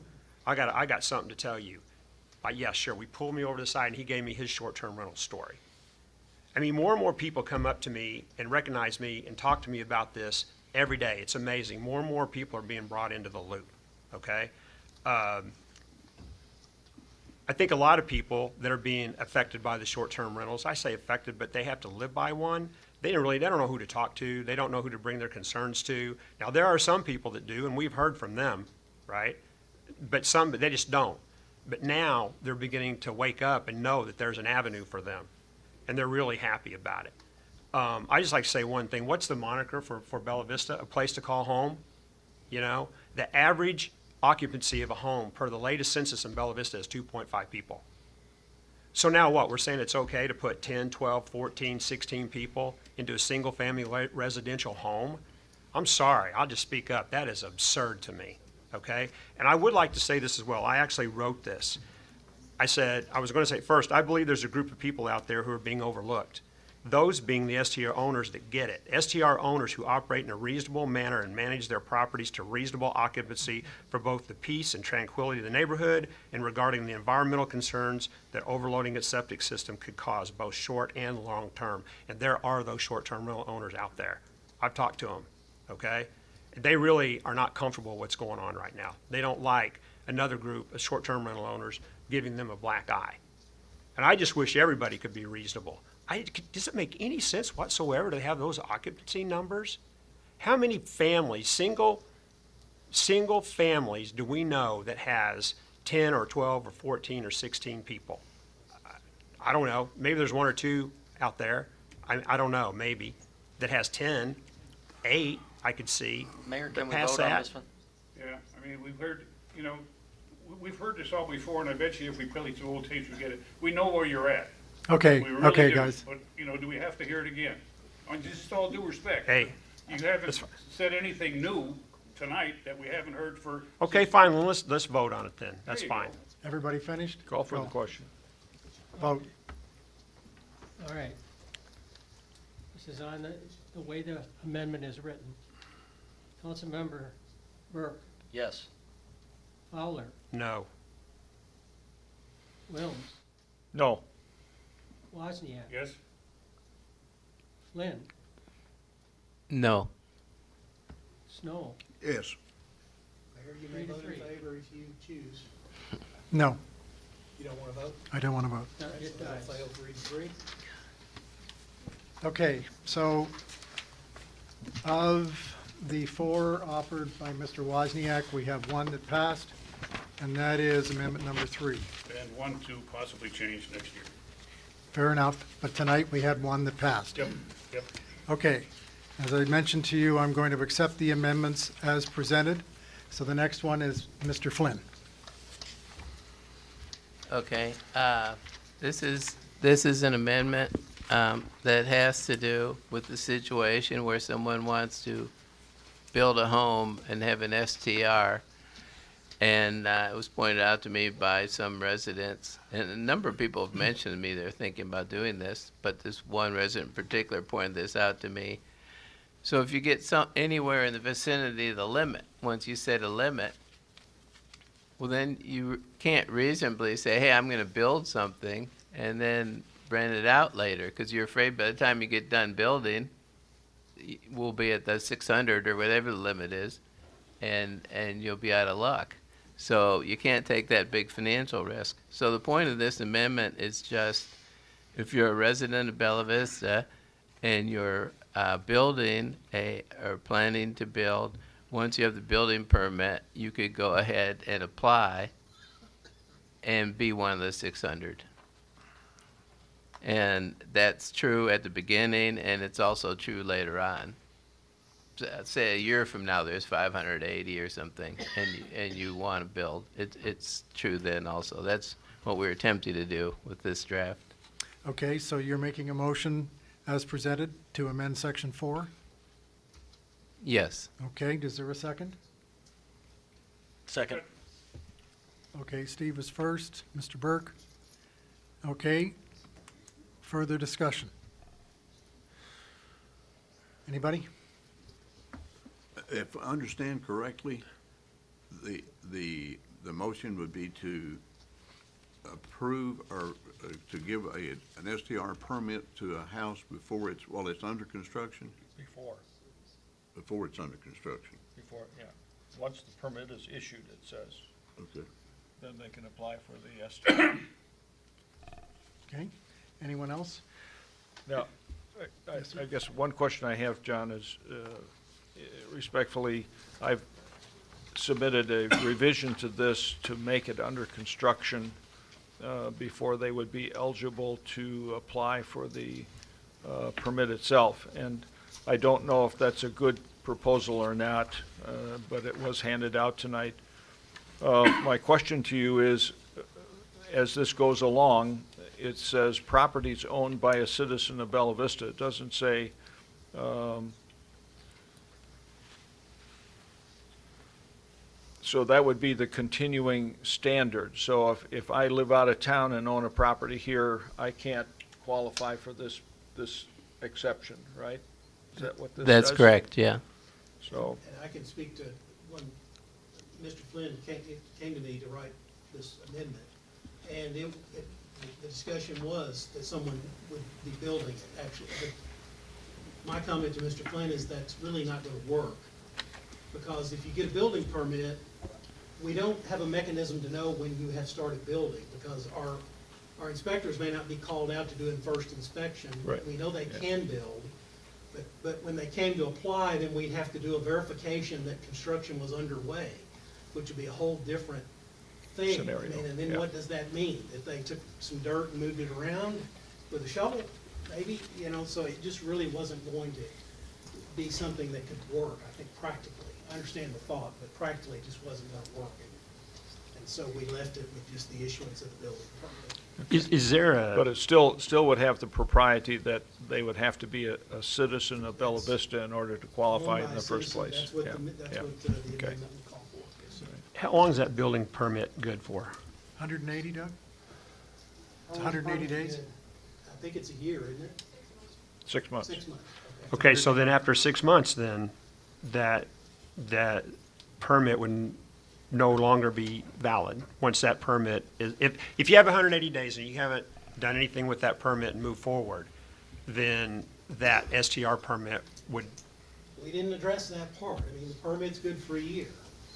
So, and they would get the permit. Obviously, if someone who's in that building situation, let their building permit expire.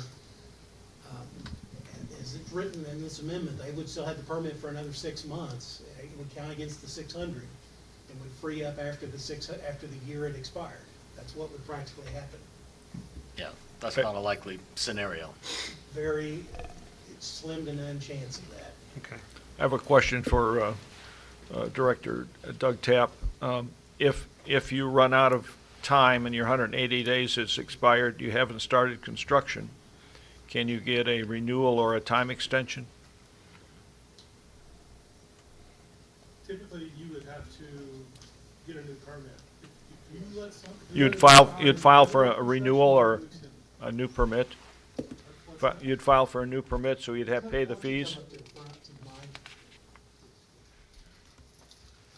The only potential problem I could see with that is if it takes someone 5 months to start the build, and then we do have houses under construction at 20 months, 24 months now, so you could have a house under construction for 18 months that took 5 months to start, 23 months total. What do we do in the meantime if we've got other existing homes coming in wanting a permit, but they're already issued to houses that aren't standing? There's no permit, there wouldn't be, if we've already given out the 600, there aren't any more to get. That's what would happen. Yeah. So you could have some of them used with under construction buildings. Yes. Correct. Could, but may not in some cases because they would have expired. So they actually don't, the You could permit is have still good, people but. with STR permits that do not have a building permit, So does this need to be linked to? if the building permit expires at 7 Yeah. months. Then this opportunity, then the STR application becomes null and void. It's up to you. If the building permit expired. Well, no, that's not what this says. I know. If you want to do that in another, something else. I'm just saying, from a practical standpoint, if the building permit expires and they haven't started work yet, they need to get a renewal. That would be one option, but the other option would be is if they don't get a renewal, then the STR permit should expire and open the door for that permit to become available to someone else. permits But that's, now, that's not what this says, I know, but, the 2-year permits did not pass. So we're still Right. talking about 1-year permits. right, So let's keep that in mind Yeah. when we're talking about. Okay, are there any other questions for Mr. Tapp? So they would have to, if a year had gone by, their STR permit would be expiring. right. And if you, the reason I worded that, if you look at the amendments, I say that it shall be granted an initial short-term rental permit. That does not include a renewal. So they would not be able to renew that short-term rental permit until they had a building to inspect and could meet all the other requirements.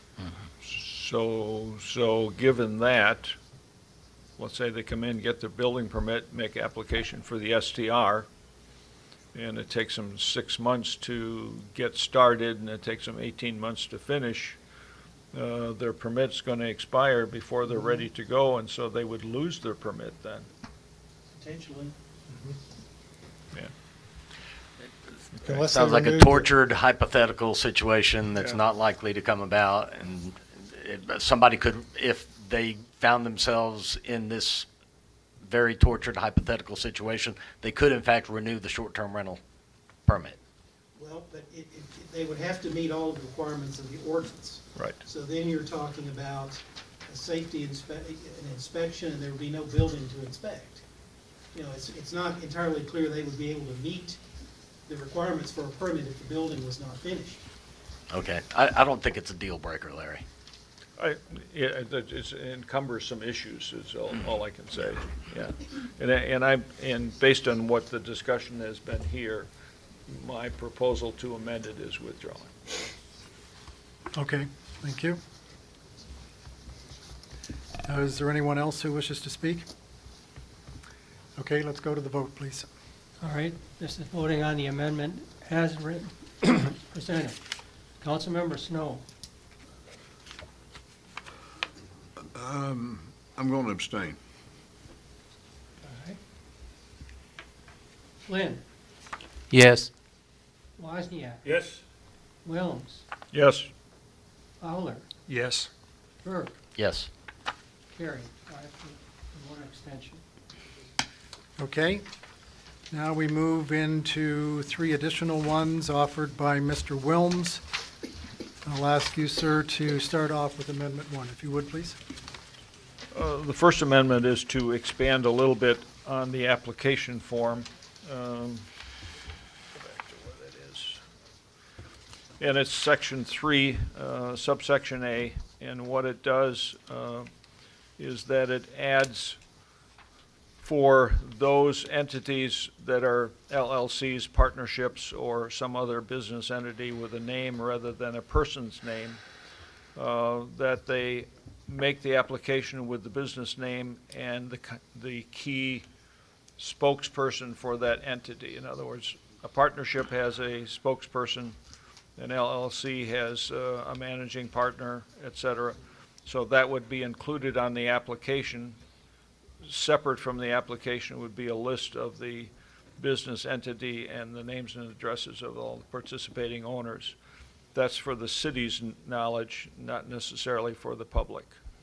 So on the official forms, it would say ABC Partnership, John Doe is the manager, and then if he's out of town, they would have another name in there for the local contact. If not, then his name would be there in both places. That's what would show up on the contact information in the property permit, that you'd have a contact 1, which would be the local person, contact 2 would be the owner. Only the name and phone number would be there, so.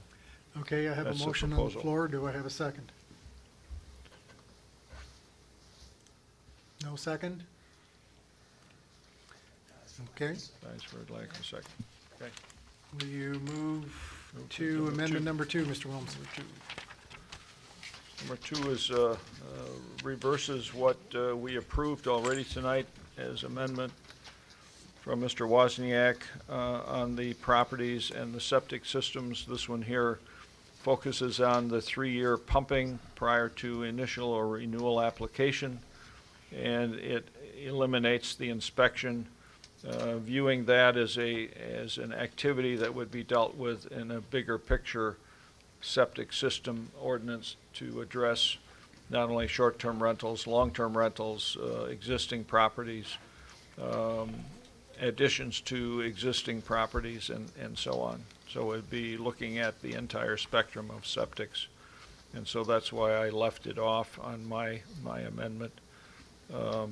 Other than that, it reads the same as it is here, with the exception of the inspection portion. So Okay. I would move to amend the ordinance for that. I have a motion on the floor. Do I have a second? I'll second. Mr. Fowler? Yep. So just for clarity, and I think we've talked of this before, a majority of you have already amended 3B to remove the pumping requirement, retain the inspection requirement. So you've amended it already. This amendment would operate to supersede your prior amendment on section 3B. Okay. Discussion? So does this have septic pumping but no inspection, or does it have both? The view in writing this, John, was to deal with the inspection part of it as a separate document, looking at septic tanks, systems as a big picture issue for the whole city of Bella Vista. So it would deal with short-term, it would deal with long-term, it would deal with existing properties, et cetera. So. Okay, any other questions? This is Steve? simply a reversal of what we just voted on 15 or 20 minutes ago. Is that Exactly. correct? What you just passed was removing the septic pumping and retaining the inspection. Yeah. This one removes the inspection and retains the pumping. Okay. Okay. I'm not sure who changed their mind in the last 20 minutes, but let's go ahead and do this. Yeah. Well, I'm not changing my mind because I didn't vote for the inspection. Whenever our ordinance was originally proposed, it wasn't exactly, I don't think, the same number of years or anything, but with short-term rental owners I spoke with, they didn't have a problem with the pumping part of it. Matter of fact, I had some that said they had already had it done just for their own peace of mind so they would know. In my experience, there's no issue with getting a company out to your house to do the pumping of your septic system. I mean, they'll come out about within a week's time. That's my conversation. I did it. My neighbor did it. We had no problem whatsoever. My, again, preference would be to write a more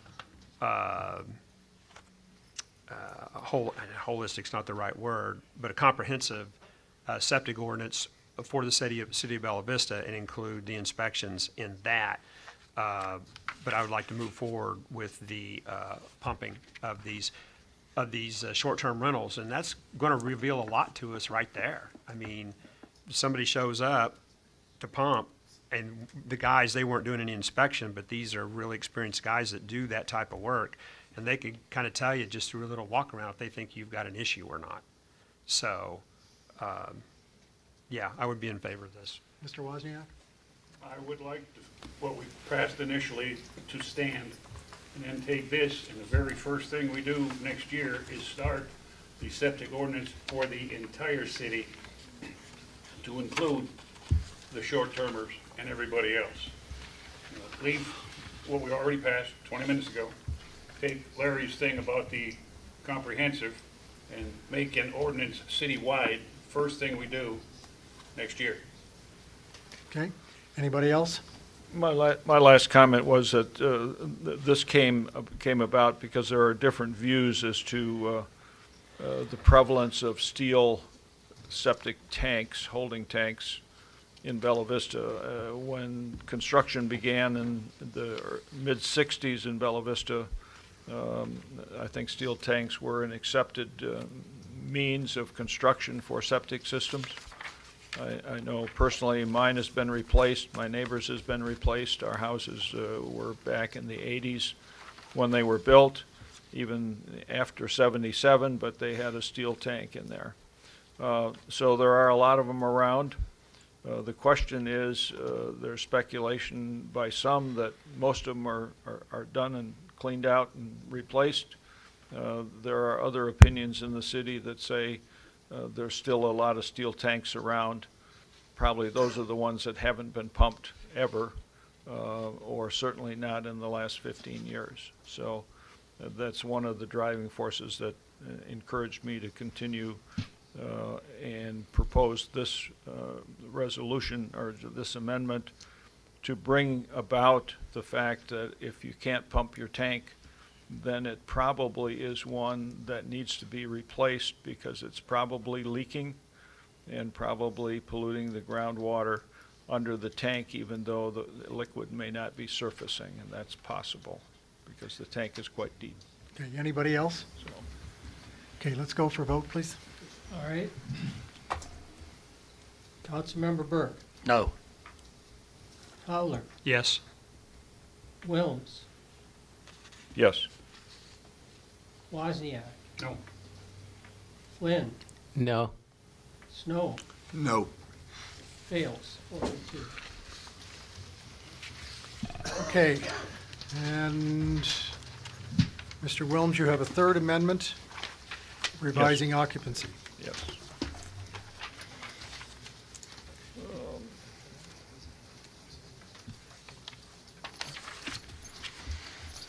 The Third Amendment follows pretty much the ordinance the way it is, except changes the 3 guests per bedroom to 2 guests per bedroom based upon the design standards. And it's a good discussion that the Arkansas Septic Code does not specify a maximum person capacity in a bedroom. It only uses it as a basis for a design. And so taking that in the contrary view, if you're designing it based on 2 persons per bedroom, then it would be logical and reasonable to cap the occupancy based on that same standard. So that's the basis for this proposal here, is to revise the code from 3 to 2 in two locations in Section 5, subsection A. And that's the rationale. It retains the Arkansas Fire Protection Code, Fire Prevention Code, and it also retains the Arkansas Department of Health septic permit as a part of the how many bedrooms do we have in the building. Okay, I've got a motion on the table from Mr. Wilms. Do I have a second? I'll second it, just so we can discuss. Okay, open the floor for discussion. Anybody? John? Want to make sure I understand. I think the current proposal we have on the table is 3 people per bedroom. So this is actually stricter than what's currently proposed? Yes. The current 5A says as follows: at no time shall short-term rentals have or be offered for rent as having an occupancy greater than 3 guests per bedroom, or short-term rentals served by on-site septic systems for wastewater, or 3 guests per bedroom plus an additional 2 guests for short-term rentals served by sanitary sewer for wastewater. The number of bedrooms shall be determined in the same manner as provided in the Arkansas Fire Prevention Code and, if applicable, the Arkansas Department of Health on-site septic permit for the property, whichever is less. Okay. So what is the net effect here then? Is it reducing the occupancy? It takes the If you're on sewer. distinction out between septic and non-septic. So if you're on sewer, you don't get the extra 2. Yes. Yeah, you get the extra 2, plus an additional 2 guests. I'm sorry, you don't On get the sewer. extra 1 on, Right. but you still get the extra 2. So for septic, is it, So if you have a 3-bedroom house, it would be 6. 4-bedroom house, it would be 8. 5-bedroom house, it would be 10. okay, so this is reducing the occupancy further? Correct. Yeah. Okay. And the same would apply for those connected to sewer, but the sewer gets an additional 2 guests. Right. But if it had a 2-bedroom septic, and that's what the permit said, then it would be 2 guests per bedroom. So it'd be Correct. 4 people. 4 people, yeah. No matter how many supposed bedrooms that would meet the fire code are in the building. Now, keeping in mind, we're not the bedroom police, so. Okay, is there other discussion? Okay, hearing none.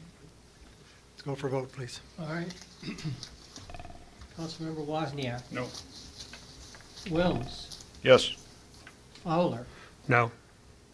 Burke, No. Flynn, No. Snow, No. fails. 5-4. All right.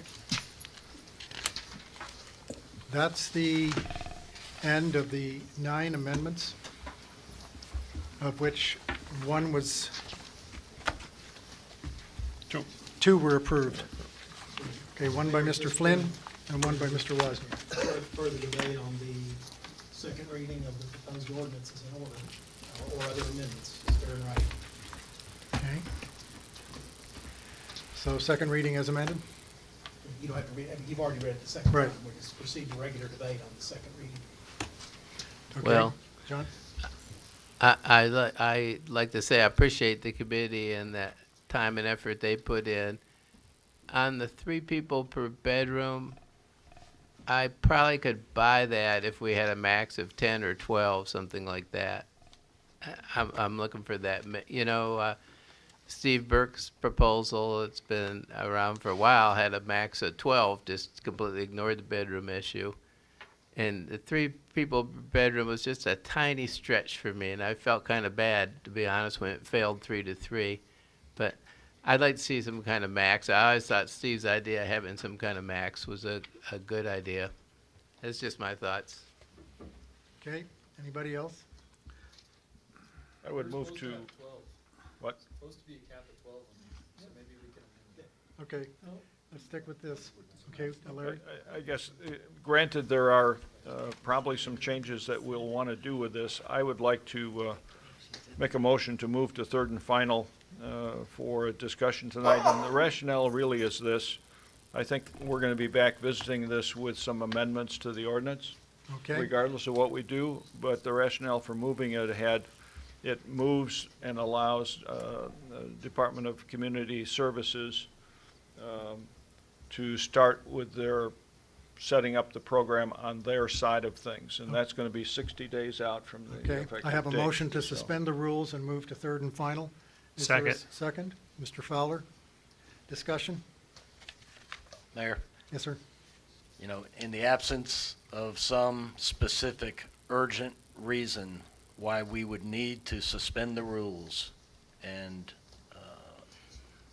break procedure to go to third and final, in the absence of that, I don't think that's in the city council's best interest. I don't think it's in Bella Vista's best interest. Okay, I oppose moving to third and final. any other discussion? I agree with Mr. Burke. No, there's no reason to go to third and final. As I pointed out, the only rationale is that it starts the ball rolling in terms of the Department of Community Development and Community Services getting their program together and setting it up, because they have something to start with.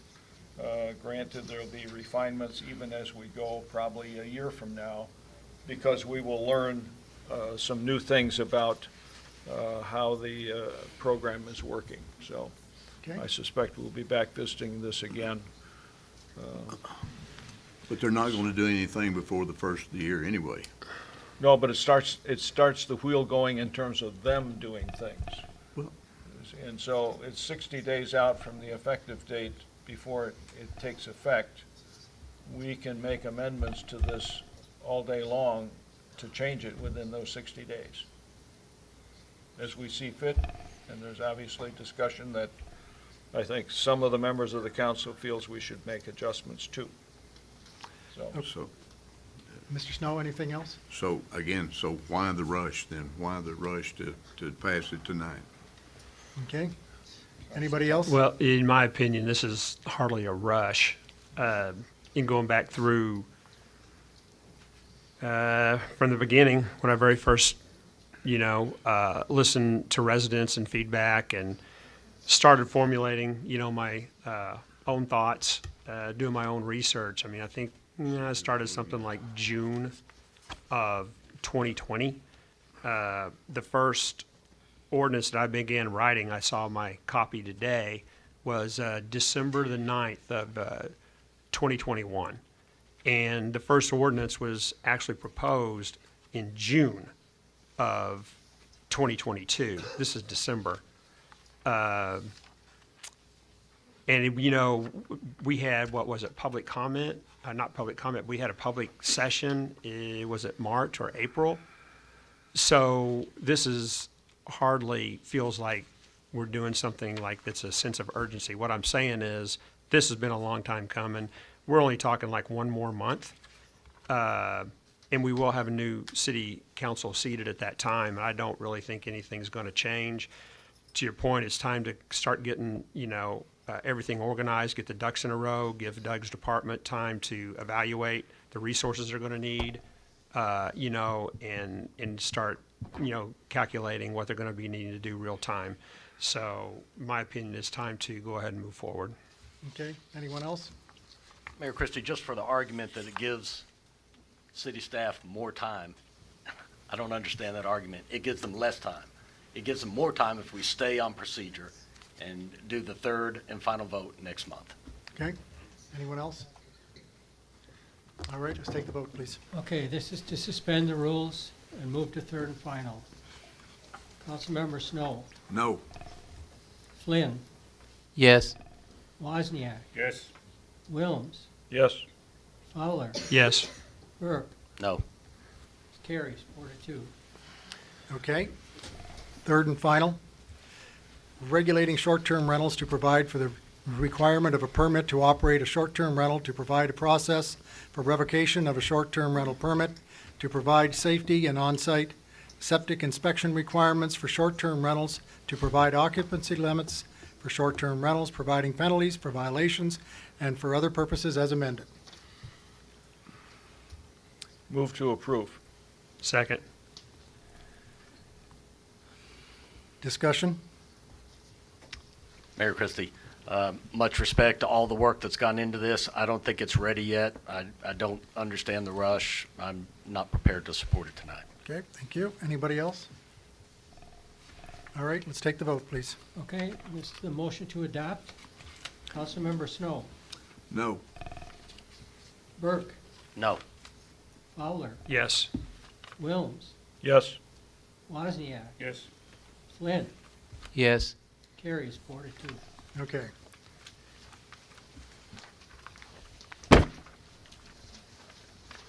Moving on to new business. Under Section C, there is a resolution setting the meeting schedule of the Bella Vista City Council for the calendar year 2023. Hopefully, you've had a chance to look at this. You saw it at the work session. Is there any discussion at all? Seeing none, I'd entertain a motion to approve. So moved. Second. Mr. Fowler and Mr. Wilms.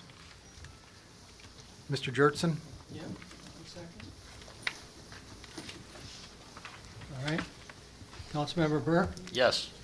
Fowler, Yes. Wilms, Yes. Snow, Yes. Flynn, Yes. Wozniak. Yes. Carried 6-0.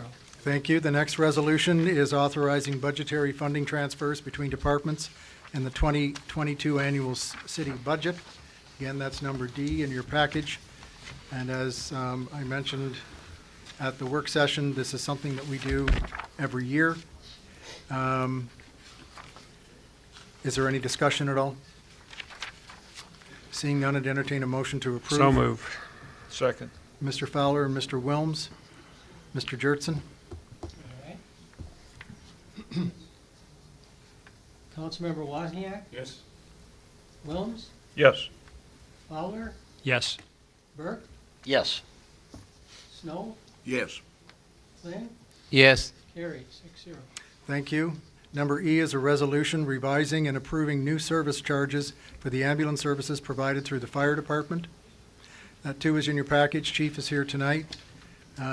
We talked about this at the work session. Is there any further discussion or questions for Chief? Move to be approved. Mr. Snow, thank you. Second. Mr. Flynn. Mr. Jertson. All right. Councilmember Wilms, Yes. Fowler, Yes. Burke, Yes. Snow, Yes. Flynn, Yes. Wozniak. Yes. Carried 6-0. Okay, the next is an ordinance waiving the requirements of formal competitive bidding and authorizing a contract with Superior Automotive Group in the total amount of $46,392 for the purchase of one 2023 Chevrolet Tahoe Special Service Vehicle for use for the fire department. This was originally thought that we could put it through a state contract, but that appears not to be the case. So we have to waive the competitive bidding, which makes it an ordinance. This is replacing a 2008 Tahoe that has seen better days. The police did something similar in June that you may remember. This Tahoe is included in the approved capital budget for 2022. Is there any discussion? Well, I was just curious, the fact that we can't use the state thing, does that mean it's gonna cost more than it would have if we No. could have used it? No, not necessarily. I have some information on Oh, do you? that. Good. I talked to Chief, I'll save him the trouble of walking up. So the whole discussion had taken place with Superior, thinking that this was the state procurement price. And then when they came to verify all that, learned that it was not. But they were gonna offer it to us for the same price, but we'd have to waive requirements of formal competitive bidding.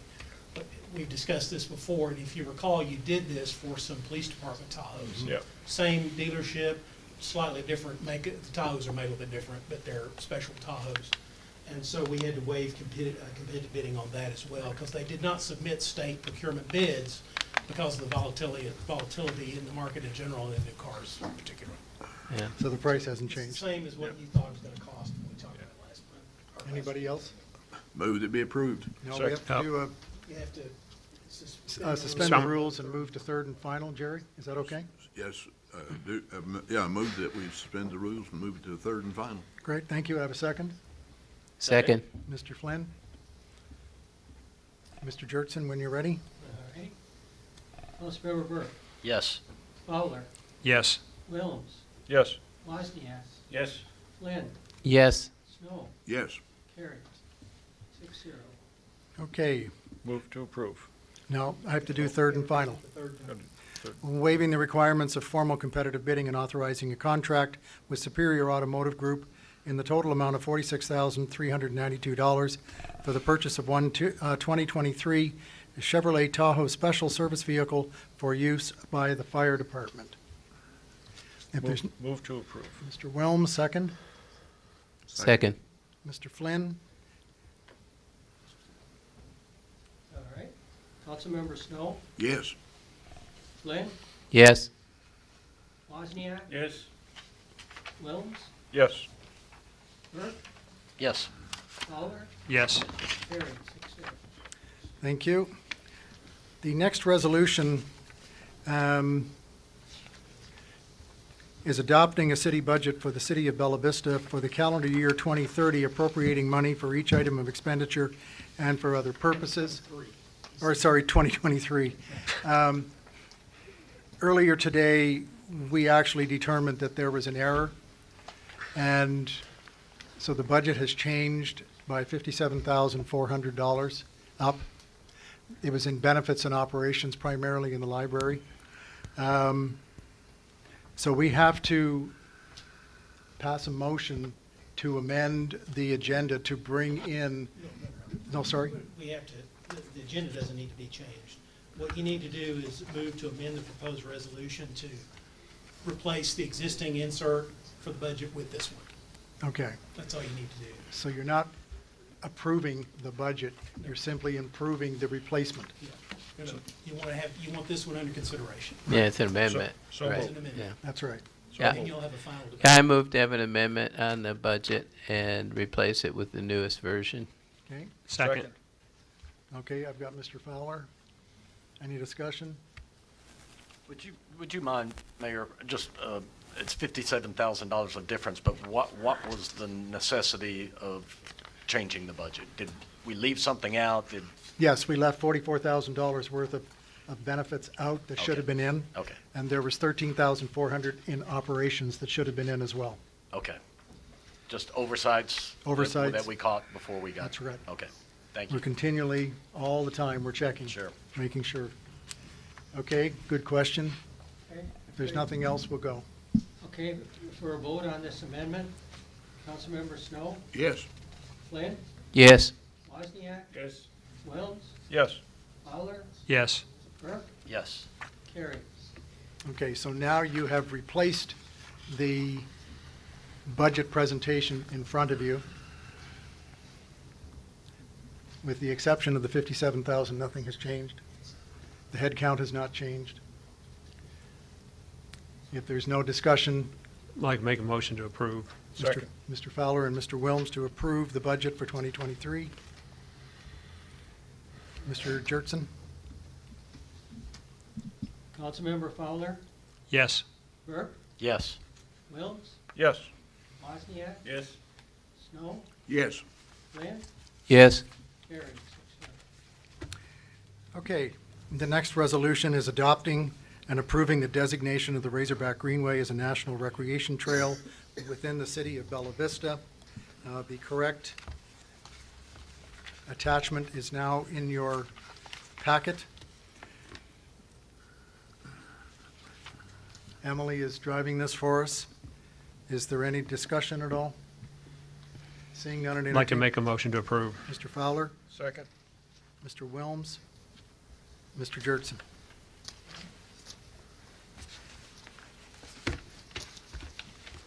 I should have learned shorthand. Councilmember Snow, Yes. Flynn, Yes. Burke, Yes. Fowler, Yes. Wilms, Yes. Wozniak, Yes. carried. 6-0. Thank you. The next resolution is amending the 2022 budget to appropriate various grant revenues related to capital projects. This is in particular the Mercy Way Bridge. If you look in your packet, you can see the puts and takes. We do this every year, showing the total expenditures and the total revenue that has come back to us. It's primarily a 80-20 contract that runs through regional planning. So you'll see the total expenditures of $3.800 million, and the total revenue is $3.862. And today I signed 6 other requests for reimbursement through these programs. Questions at all? All right. Make a entertain- motion to approve. Mr. Fowler, Second. Mr. Flynn, All right. Councilmember Burke, Yes. Fowler, Yes. Snow, Yes. Flynn, Yes. Wozniak, Yes. Wilms, Yes. carried. 6-0. the next resolution is approving the Bella Vista Advertising and Promotion Commission's reappointment, or just appointment, Doug? It's not a It's an reappointment. appointment. No, it's not a reappointment. Right. Of Don Harris as an industry position commissioner for a term ending July 31st, 2026. Mr. Harris is the current manager of the Harps Grocery Store. Is there any discussion, sir? No, I'm just, real quickly, I said he's a manager of Harps. He's lived in Bella Vista since 1996. He's actually worked at various Harps stores in Northwest Arkansas. He's really well known within the community. The A&P Commission, approved him unanimously. He'll bring a little bit different perspective to us. We have restaurant owner, we have short-term rental owners, we have Parks Recreation, managers, and we have a member at large. And again, the grocery industry will bring a different perspective. Harps does pay the A&P tax because they do have a fresh food deli there where they serve customers, so that does qualify. He attended a meeting of ours, sat in on it. I went back and had a conversation with him again just to be sure he was interested, and he definitely is. So we're really pretty excited to have somebody that represents a different industry in Bella Vista on the commission. Any discussion, Mr. Snow? Who is the short-term rental owner or owners on the commission? Melissa Wells. Any other questions? All right, entertain a motion to approve. So moved. Second. Mr. Wilms and Mr. Flynn?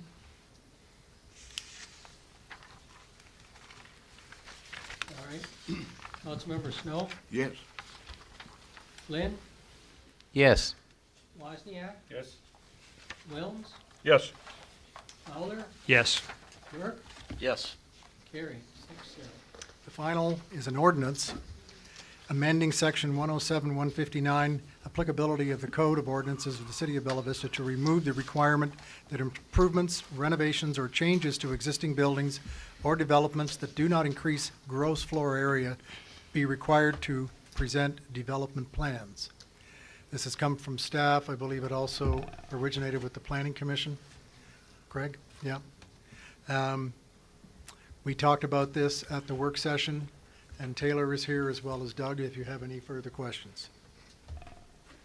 Basically, this removes the requirement of a development plan if you're gonna remodel inside a building that does not increase its size.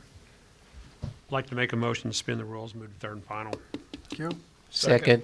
Mr. Flynn and Flynn got it. He got it. All right, on the suspending the rules, Councilmember Wilms, Yes. Wozniak, Yes? Fowler, Yes. Burke, No. okay. Flynn, Yes. Snow, No. carries 4-2. That's the suspension of the rules. Right. Okay, so this is the third and final reading. Amending Section 107-159, applicability of the Code of Ordinances of the City of Bella Vista to remove the requirement that improvements, renovations, or changes to existing buildings or development that do not increase gross floor area be required to present development plans. That was the third and final reading. Is there any- Motion to approve. Mr. Wilms? Second. Mr. Flynn? With an assist by Mr. Wozniak? Okay, motion to adopt. Councilmember Snow, Yes. Flynn, Yes. Wozniak, Yes? Wilms, Yes. Fowler, Yes. Burke, Yes. carried 6-0. Okay, that's the end of the business. We now go to the announcements. The next city Mr. council Mayor? work. Yes? If I may, Yes, sir. have the floor? Yes? Okay. I would like to thank Mayor Peter Christie for his due service to the city for the last 8 years. Mr. Christie entered politics with a fanfare and has continued those with his colored sock program. I really enjoyed that. My wife even finally picked out a pair for herself this time. He's continued to establish a high-quality standard for the performance of the mayor in that duty. I think he probably didn't anticipate that it was going to be as strenuous as it was, but he's certainly done an admirable job in maintaining the high quality of performance in that position. He's also endured all of the demands of the position. It's not a 40-hour-a-week job.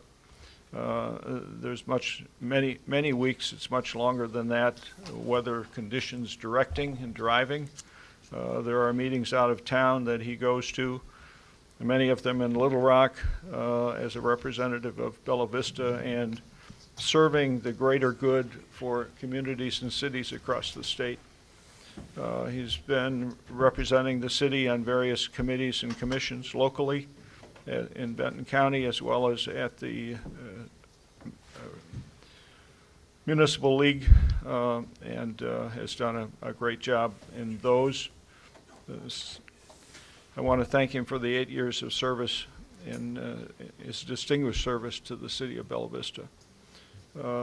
I'd also like to thank Steve Bork for his 4 years of service. It's a little short, but he's certainly been diligent in his duties as a councilman with the city and has added to the benefit to the community and the residents by his viewpoints that he's expressed, policies that he's proposed and brought forward. He's been a leader outside the city council in terms of the community activities. I think the Cleanup Along 72 is one of his sponsored programs that he's coordinated for a while. I want to thank him for that and thank him for his service here. We're going to miss you. Thank you, Agree. Larry. Thank you. Agree. Give you a standing ovation, but I can't stand that. Right. Very nice. And I would just say, I really have been honored to serve the residents of Bella Vista as a member of the city council. Mayor, I've had the pleasure of having a front row seat to see the wheels of the city turn, to see this machine put out excellent service. It's been an honor, Mayor Christie, to see you lead, and I have so much respect for your service to Bella Vista, and really the spotlight tonight should be on you, but I know you wouldn't mind if I shared it a bit with the true heroes of Bella Vista, who are our city staff. And I've had, as member of city council, I've had the opportunity to see so many of our city staffers. They get up every day, they come in with a sense of customer service and professionalism, and it's remarkable, really, to see the energy that they bring, the professionalism that they bring. And it's always a mistake to call out some names, but people that I've worked closely with, Jason, Kelly, Glenda, Brenda, Doug, Taylor, Dylan, and Mike and Karen in our roads department are outstanding. I've become so fond of our police department and our fire department, our first responders, these people who go out every day and put their life on the line for the residents of Bella Vista. I'm so fond of you guys. And as leaders, Chief Sims, Chief Graves, you guys, we are lucky to have you. We are lucky to have all of the staff that we have in Bella Vista. And I'm so proud to have been a part of this organization and part of helping lead Bella Vista for the last 4 years. So thank you for giving me that opportunity. And I want to add my thanks to everybody in the community for supporting me for 8 years. We have made tremendous strides. I can remember Frank Anderson and what he went through as our first mayor. Frank built the foundation and did a darn good job and worked very, very hard. He did a lot of heavy lifting. And when I was running in 2014, I said, Frank built the foundation, I'm going to build a house. And I think we have built the house to the point where we are ahead of the curve. We noticed that there was going to be growth here, and we recognized that the infrastructure had to increase. And I want to thank everybody on council and past councils who supported me in these activities. When I came on board, there were 8 direct reports. I now have 11. I've been putting teams together here and in the corporate world primarily for 40 years. And I will tell you without a doubt, all of you on council, who I didn't necessarily select because the residents do that, but I'm happy that you're here. But for the department heads, I've never had a better team. Yeah. Thank you. Mayor, I've got an announcement as well. I want to take a word to thank my friend here sitting next to me at the table, Mr. Wayne Jurgensen, who's been our city clerk for the last 8 years. Wayne comes in and does a lot of stuff none of you see. It doesn't show up. When it works the way it's supposed to work, you just never notice it. And so he's done a lot, and he's always done everything I've ever asked, and he's always asked me a lot, and I've been happy to help him. And so that's just a contribution that does not often get stated, because we're over here staying out of what you guys are arguing about or trying to. But I want to thank my friend Wayne. I hope he considers me a friend. I consider him a friend, and wish him the best, and thank him so much for everything he's doing. Thank you, Wayne. Yeah. Well said. And I would like to apologize for Wayne, to Wayne, because I didn't include him in my retirement comments. I apologize to you. Here's my famous last words. Motion to adjourn? Not yet, not yet. I still have to read the announcements. Okay, the next city council work session is 5:30 Tuesday, January 17th at Bella Vista District Court. Next city council regular meeting is at 6:30 Monday, January the 23rd here in the court. The planning commission work session is at 4:30 Thursday, February the 2nd in the court. The planning commission regular meeting is at 4:30 Monday, January the 9th. Is that right? That doesn't read correct. If the work session is in February, but there are planning commission regular meetings on January the 9th? It's supposed to say January 2nd, not February. January 2nd? Okay. The second is a. But the 2nd is a holiday. Canceled, the work session for the January 9th regular meeting, which is December 29th, was canceled by vote. So it's just not. So there is Ah. a session this time. Okay, so February is correct then. For next, I'm sorry? Yeah, for the next work session. Okay. And the Board of Construction Appeals, the 3 PM Tuesday, January 10th, if necessary, here in the court. Now, Jim. We're adjourned. We don't need the motion, but that's fine.